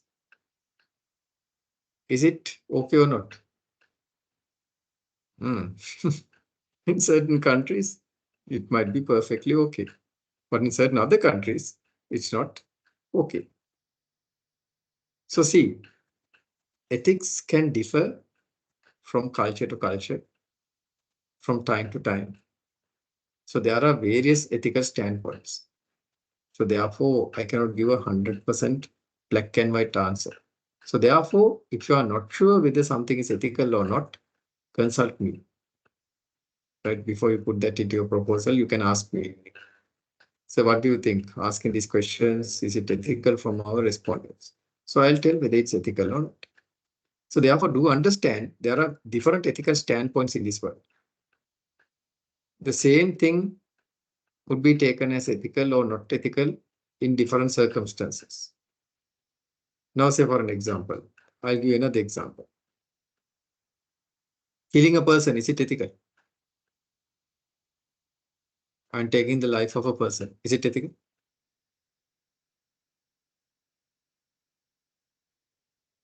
Because I need an answer for it. Sirivardan, what? No, okay. So Niranjana is telling it's not ethical. How about others? Taking the life of a person, is it ethical? So Sirivardan, what do you think? Other one? Roshan Banda. So it is based on situation. On now? Right. Right. You can see. Now, okay, let's say like this then. Taking the life of a dangerous terrorist like Bin Laden, a criminal like Velesuda, or that Makaduri Madhush, Velesuda is still there, Makaduri Madhush. Those are people who destroy the society. So yes, the law sanctions taking the life. Now, but see, it dependent, isn't it, on the situation. Taking the life of a normal person, yes, could be considered as unethical, but a criminal who is a cancer, who is destroying the society, might be taken as ethical. So therefore, there's no one answer for certain situations, because if I'm going to teach you ethical theories, there are two types of ethical theories. One is called absolutism, right? That particular theory says there's only one absolute truth that you have to always follow. So in that case, lying is wrong.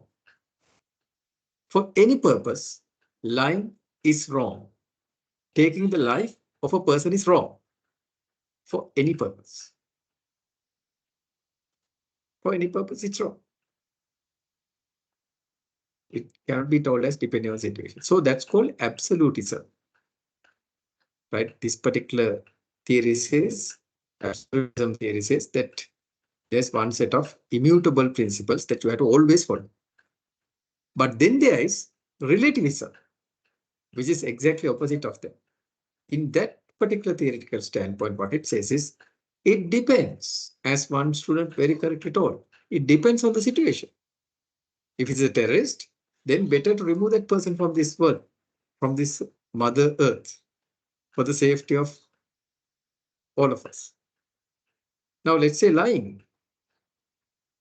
Now, for an example, a father might have a son, and the son needs to get vaccinated. And the son asked the father whether it would hurt. Vaccination, injection, whether vaccination would hurt. Then if the father is an absolutism, follows the absolutism standpoint, an absolutist we call him, then he cannot lie. He will say, yes, son, it will hurt. But on the other hand, if the father is a relativist, then in that person he will say, son, look here, no, it will like eating 10 ice creams. So good once you get to accident. That's called white lies, isn't it? For the benefit of the son, the father is telling not the truth. But under absolutism principles, it's wrong. You cannot lie. But relativist principles, it says, yes, you could, based on the situation, looking at the consequence, looking at the result, you can decide the action. So therefore, ethics sometimes is not very clear. Now, for an example, when they tested COVID-19 vaccines, they took people and injected COVID-19 virus. Right? With, of course, the informed consent, because they were paid millions sometimes for taking part in that experiment. But they injected. Is it ethical? So their justification was, yes, they got the informed consent, as well as it was in the name of what? Advancement of science. In the name of advancement of science, for the betterment of humanity, they injected COVID-19 virus and tested that and came up with a proper vaccine. So see, ethics is sometimes not 100% put up black and white. There's a gray area as well. So therefore, in research, if you do find these kind of issues, try to bring them out and you can discuss with me. But I think according to the topics I had selected, I selected 25 topics for almost 23 topics for our good students. I did not see any unethical topics being covered or controversial topics being covered. But in case if you feel that something needs to be, because in the proposal now, you will be just doing it till proposal. But if someone is really going to implement that research, then Putra, you'll have to see. You have to see whether what's the situation. Okay, got the point? Is that clear? So therefore, there are various ethical standpoints. So what does your own institution, what SAB requires? SAB requires very clearly to follow ethical standards. And that's why when you produce a proposal, I'm going to check whether it has followed proper ethical protocols. And in case if you're going to do the research, right, your supervisor will have to approve the proposal to do that. Now, you don't need to do the research in this particular subject, research methodology. But if you are to implement the research someday, then you have to get the consent from your supervisor. In certain other universities, they have even an ethics standard board to do this. There will be a board, an independent board within the university that will review your proposal and tell whether you can do the research or not. Right? Okay. Is that clear?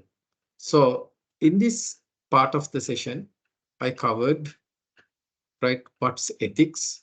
Ethics is always doing the correct thing. Ethics is the moral science between what's correct and what's wrong. That right? So then I explained what do you mean by research ethics? What's ethical in research? And particularly, I emphasize the importance of informed consent. What's informed consent?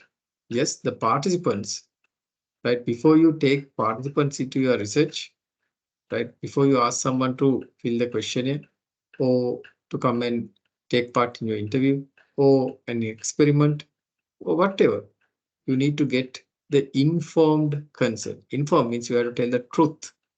What's the objective of this research and why you are doing this research? and then get the consent to take part. Right? So we discussed that. Also, I told you that yes, sometimes ethics is having what? A gray area. So it's not cut and dry. Right? Then I gave you a case study, the Tuskegee case study. The Tuskegee case study, you saw what really happened. What really happened. Then what your own institution requires, SAB requires that, right? School of Accounting and Business, right? Requires of CS Srilanka requires you to follow ethical guidelines. On top of that, SAB is a strategic business unit of CS Sri Lanka. CS Sri Lanka, being the national premier accounting body in Sri Lanka, requires its members, the chartered accountants, to follow, the students as well as part qualified accountants to follow ethical standards. Ethics, code of ethics you have to follow. If you don't follow code of ethics, that's a huge issue. So yes, that's in practice, or when you engage in different other activities, you have to be ethical. Now here what I'm emphasizing is when you perform research also, you need to adhere to proper ethical protocols and guidelines. Okay, is that clear with that?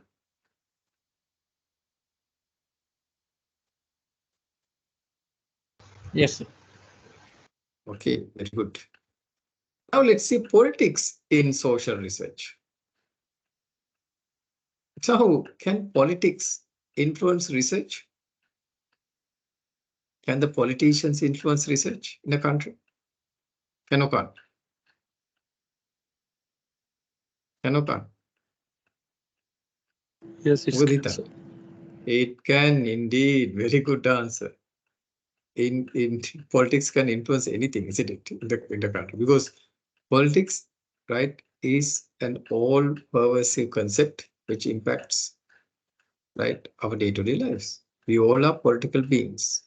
Whether we like it or not, we are influenced by politics. So does research. Research is also influenced by politics. Research endeavors are also influenced by politics. How? How can politics, the government, influence research? There's one way. That's through funding.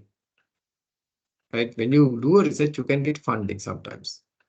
So if the government wants to promote a certain research area, they will provide funds. Now, for an example, when there was ethnic war in Sri Lanka, when you have this war situation in Sri Lanka, for 30 years we had that menace, right? The government wanted to see how we can create harmony among the parties involved, ethnic groups involved. So they promoted ethnic harmony-based research by funding. So those days we even tried to do certain research that will promote ethnic harmony, racial harmony. Then when tsunami occurred,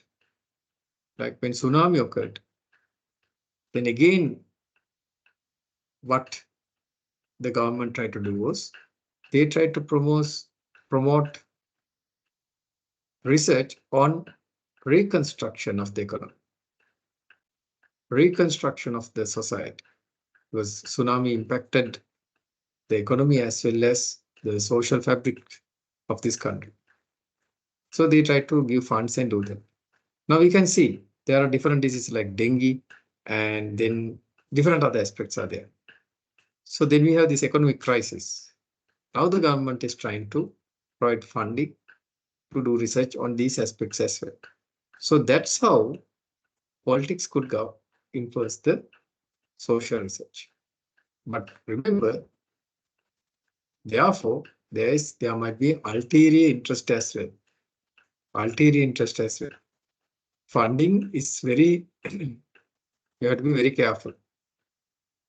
Because once there was a study, right, done by a set of researchers who told that smoking tobacco doesn't cause cancer, right? So this particular set of researchers were telling smoking wouldn't cause cancer. Right? Cigarette we got a cancer in neck. But do you know who funded that research?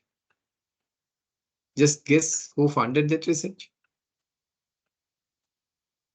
Who could have funded that research? The research was funded by a tobacco company. Then there was another research that was telling, a set of another researchers were telling, right, that consuming sugar would not have any impact on diabetes. Right? Can you guess who funded that research? Who funded that research? A sugar company. You can see how funding can influence the outcome of research. So therefore, we have to be very careful. That comes with ethics as well. Because of funding, you should never not tell the truth. You have to tell the truth, or you have to withdraw from the study and tell, no, we are going to tell the truth. Unless you are allowed to tell us the truth, we are not going to do the research. So therefore, you have to be very correct. You have to be very careful. Politics and funding is about that. Okay. So that's what I want to discuss about ethics and politics in social research. It's inevitable. It's inevitable because politics is influencing the research outcomes, of course, and they are very much interested in the outcomes as well. But always the researchers will have to be ethical and do the correct thing and tell the correct thing. So that's the final message that I would like to give. Okay. Right. So that's what I want to discuss about ethics and politics in social research. Any questions for that do you have?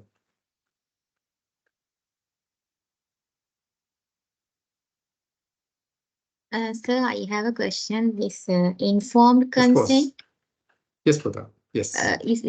should it be in writing? Indeed, that's what they tell. It should be in writing. So actually, there's a form, informed consent form, that the researcher will be giving to the respondent, prospective respondent, and the respondent should read that and sign it. And if they sign only, the researcher will be giving the question. So that's how it should work. But Putha, you're asking a very practical question. Now you are sending online questionnaires. Now in Google Forms, you can create a questionnaire and you can send them, right? The informed consent. Can you ask the respondent to sign and send a sheet? Can or can't? You can't. Right? Then what you are going to do is, you are going to do like this. You are going to ask a question in the Google form. You are going to tell the purpose of the research and ask whether you would like to take part or not. Yes, no. If they say yes, then it will take you to the questionnaire. If they say no, it will take you out of the question. It will take you to the last part of the questionnaire. Thank you to the thank you part, thank you section. So that's how in an online questionnaire, you are going to get the informed consent. By asking the question before they even see the questionnaire, whether they would like to take part or not. If they say yes, only they will be taking, because in Google Forms, there's this branching out. You can branch out. Right? Just keyword, no questionnaire, no keyword, questionnaire. So you don't need to fill that. It will just say thank you, and that's the last thing that you'll be looking at. So you asked a very important question for that, right? Thank you, but sir. Ideally, yes, but ideally, Harina, researcher දෙන්න ඕන form එකක්. ඒ form එකේ තියෙන්න ඕන research එක පිළිබඳ විස්තර. The research should give a form to the prospective participant. Now, හිතන්න මම තමයි researcher, පුතා තමයි the respondent.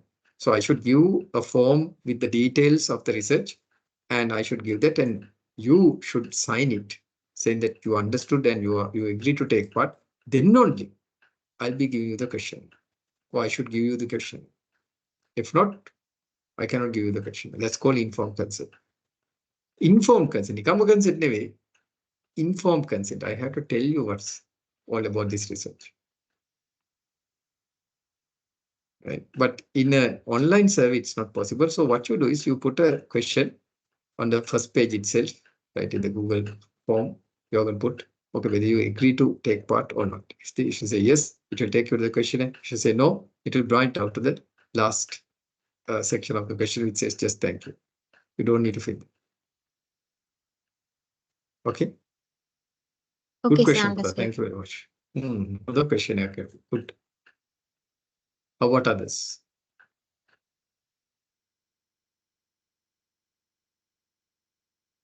Questions, concerns?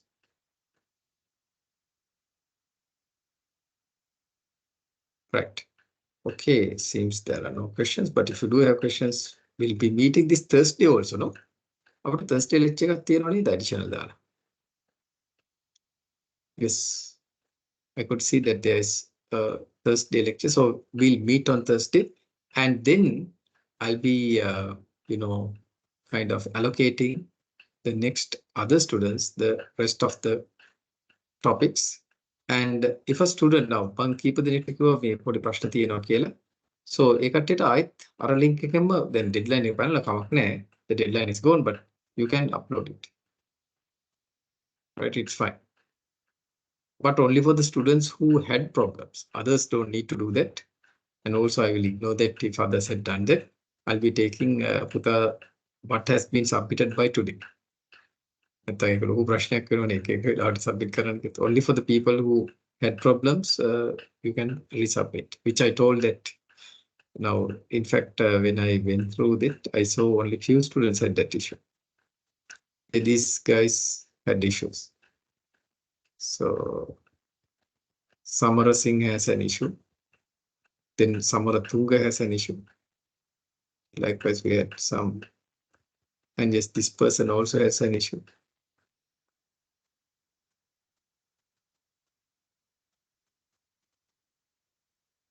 So Fonseca.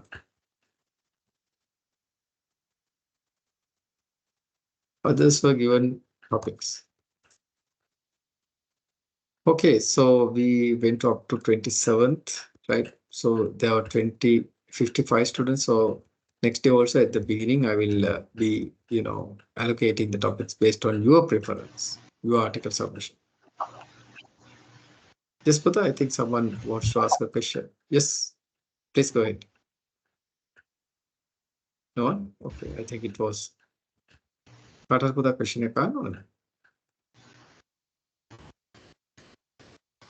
I could see someone is trying to ask a question. Yeah, mic unmute to so maybe I think it's inadvertent. Excuse me, sir. Yes, Putta. Yes, please go ahead. So I have one question on this. You have discussed the absolutism and the relative criticism, those two areas. Yes, how do you differentiate with this universalism, sir? Universalism and egoism. Right. A good question. A good question. Those are Putta. Now, when it comes to relativism, when it comes to the absolutism, universalism, egoism. Now, I told you that you are looking at in the relativism, you are looking at the consequence no, and deciding whether it's good or bad. Now, let's take that example I took. You are telling the father is telling a lie to the son. Why? Then vaccination. The father is trying to take the son to, to get the son vaccinated. The son asks, father, whether it would hurt. Then relative is correct. The father is a relativist. The father says, no, it will not hurt at all. It's like eating 5 ice creams. Why? Father looks at the consequence. Father looks at the consequence and decided to tell a lie. That's called relativism. Based on the situation, based on the circumstances, you will be taking the action. But there's a big but there. What's that but? Now you are looking at the consequence and deciding your action. That's what relativism says. But here, the father looked at whose benefit? තාත්තා කාගේ benefit එකද බැලුවේ? The father looked at whose benefit and took the decision to lie. Son's benefit. කාගේද? Son's benefit. Right? It's not his benefit. If you are looking at others' benefit, if you are looking at the larger society's benefit and deciding whether something is ethical, then that's called Puta uni. The uni egoism is looking at only yourself. Wait, I also forgot that. Let me take that. Let me call that. Concept is called as universalism. Right? That's the because where it's good for the larger society. Universalism. Universalism says Puta, that's the correct term. Universalism says it's good for the larger society. But then there's another standpoint, Puta, which is called as egoism. Universalism and egoism. Egoism says, Puta, that you do certain things because it's good for you. And you define ethics based on that. Right? The consequences for you. Now let's say, Puta, a politician in Sri Lanka, or a politician in Bangladesh, not in Sri Lanka, robs the money of the public. And how he justifies that? How he justifies that? He would justify it's good for me. Now, father decided that one because of the son's benefit, isn't it? So that's called universalism. Or much better, we call it utilitarianism. The benefit is for the larger community. But you can decide whether it's good for you. And if it is good, only good for you, then we call that egoism. These are ethical standpoints. Now let me take another example. You can tell me whether what standpoint is there. Is it utilitarianism or is it egoism? Now let's say a situation like this. You are taking off a terrorist, right? You are killing a terrorist, a dangerous terrorist, right? What's the standpoint? Is it an egoistic standpoint or is it a utilitarian standpoint? We terrorist කෙනෙක් අයින් කරලා දානවා. We kill a terrorist. What's that? Is it good for the terrorist or good for the society? For the society. It's good for the society. In that case, Puta, you would say it's a relativist approach, right? Because taking life, if you are an absolutist, Puta, then you cannot take the life of any person. But it's a relativist because it depends. Now it's a terrorist. And there also you are going to look at two branches I told, that's utilitarianism and egoism. In the utilitarianism, what you see is whether that action, the consequence of that action is good for the greater society. Or whether the other one is egoism, it says whether it's good for only for the person involved. Now you take the life of the terrorist and that impacts the betterment of the society. So therefore you can see, Puta, when it comes to relativism, particularly when you are looking at the consequences, it can be the good for the society, or it can be, sometimes it can be good for only for you. So based on that, you can see the utilitarianism principles are there, which says you take the action based on the greater good for the society, like taking off a terrorist's life. Or it might be, sometimes you might justify, a person might justify like a politician or a thief, that you rob that and it's good for you. So likewise, Buddha, these are the two standpoints. Got the point? Yes, sir. Thank you very much. Okay, Buddha. So this here on the other hand, universalism. Universalism says it's another term for absolutism. Right? This is equal to absolutism.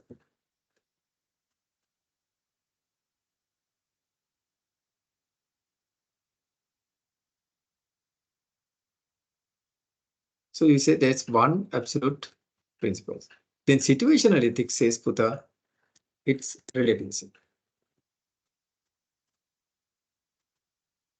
It depends on situation.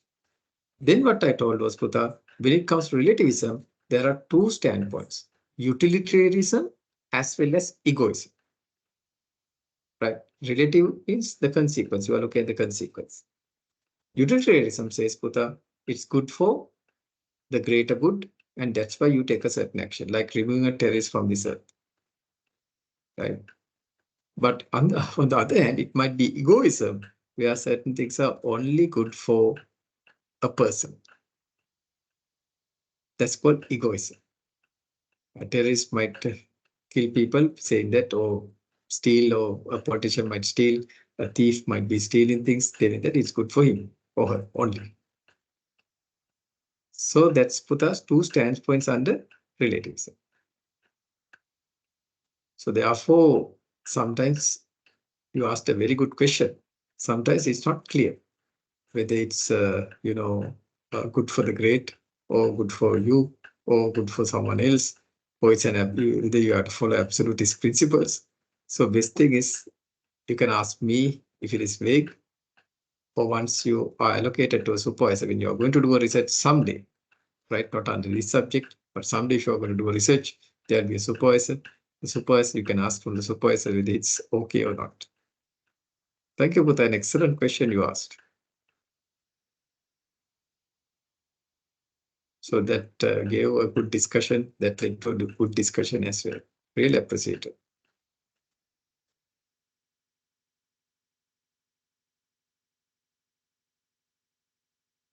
Further questions put up. I got a very, very nice question. Absolutism versus relativism.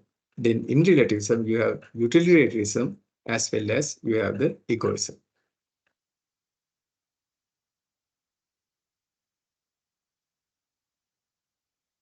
Any further questions?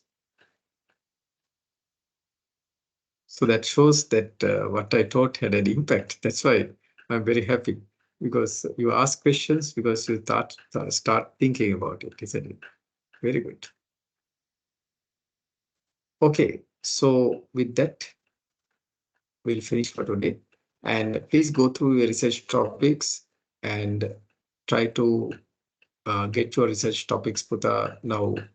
It's almost finalized now for the people who selected, and you can now start collecting research articles on that area. Right? And look at the last time's video. I very clearly tell how to do a literature review. Right? And that's one of your assignments. So please follow that. And I wish you all the best. Okay. And for the rest of there are another, I think about 28 students, 27, 28 students. So what I'll do is on this Thursday, when we are having the lecture, we'll try to see to allocate based on your preference to allocate the research topics. Okay. Okay, Buddha. With that, then we'll finish today's lesson. Thank you very much for your active participation. I was so glad to see that there are yet 37 students out of, I don't know how many students, several students, but really appreciate for your presence. And those who have not come or who is going to watch this video again, please go through the contents carefully and take down notes and be prepared for the exam. Okay, with that, then we'll finish for today. Thank you very much and good night. Thank you, sir. Thank you. Thank you, sir. Thank you very much. Thank you for that. Okay, good night. Please take care. Good night.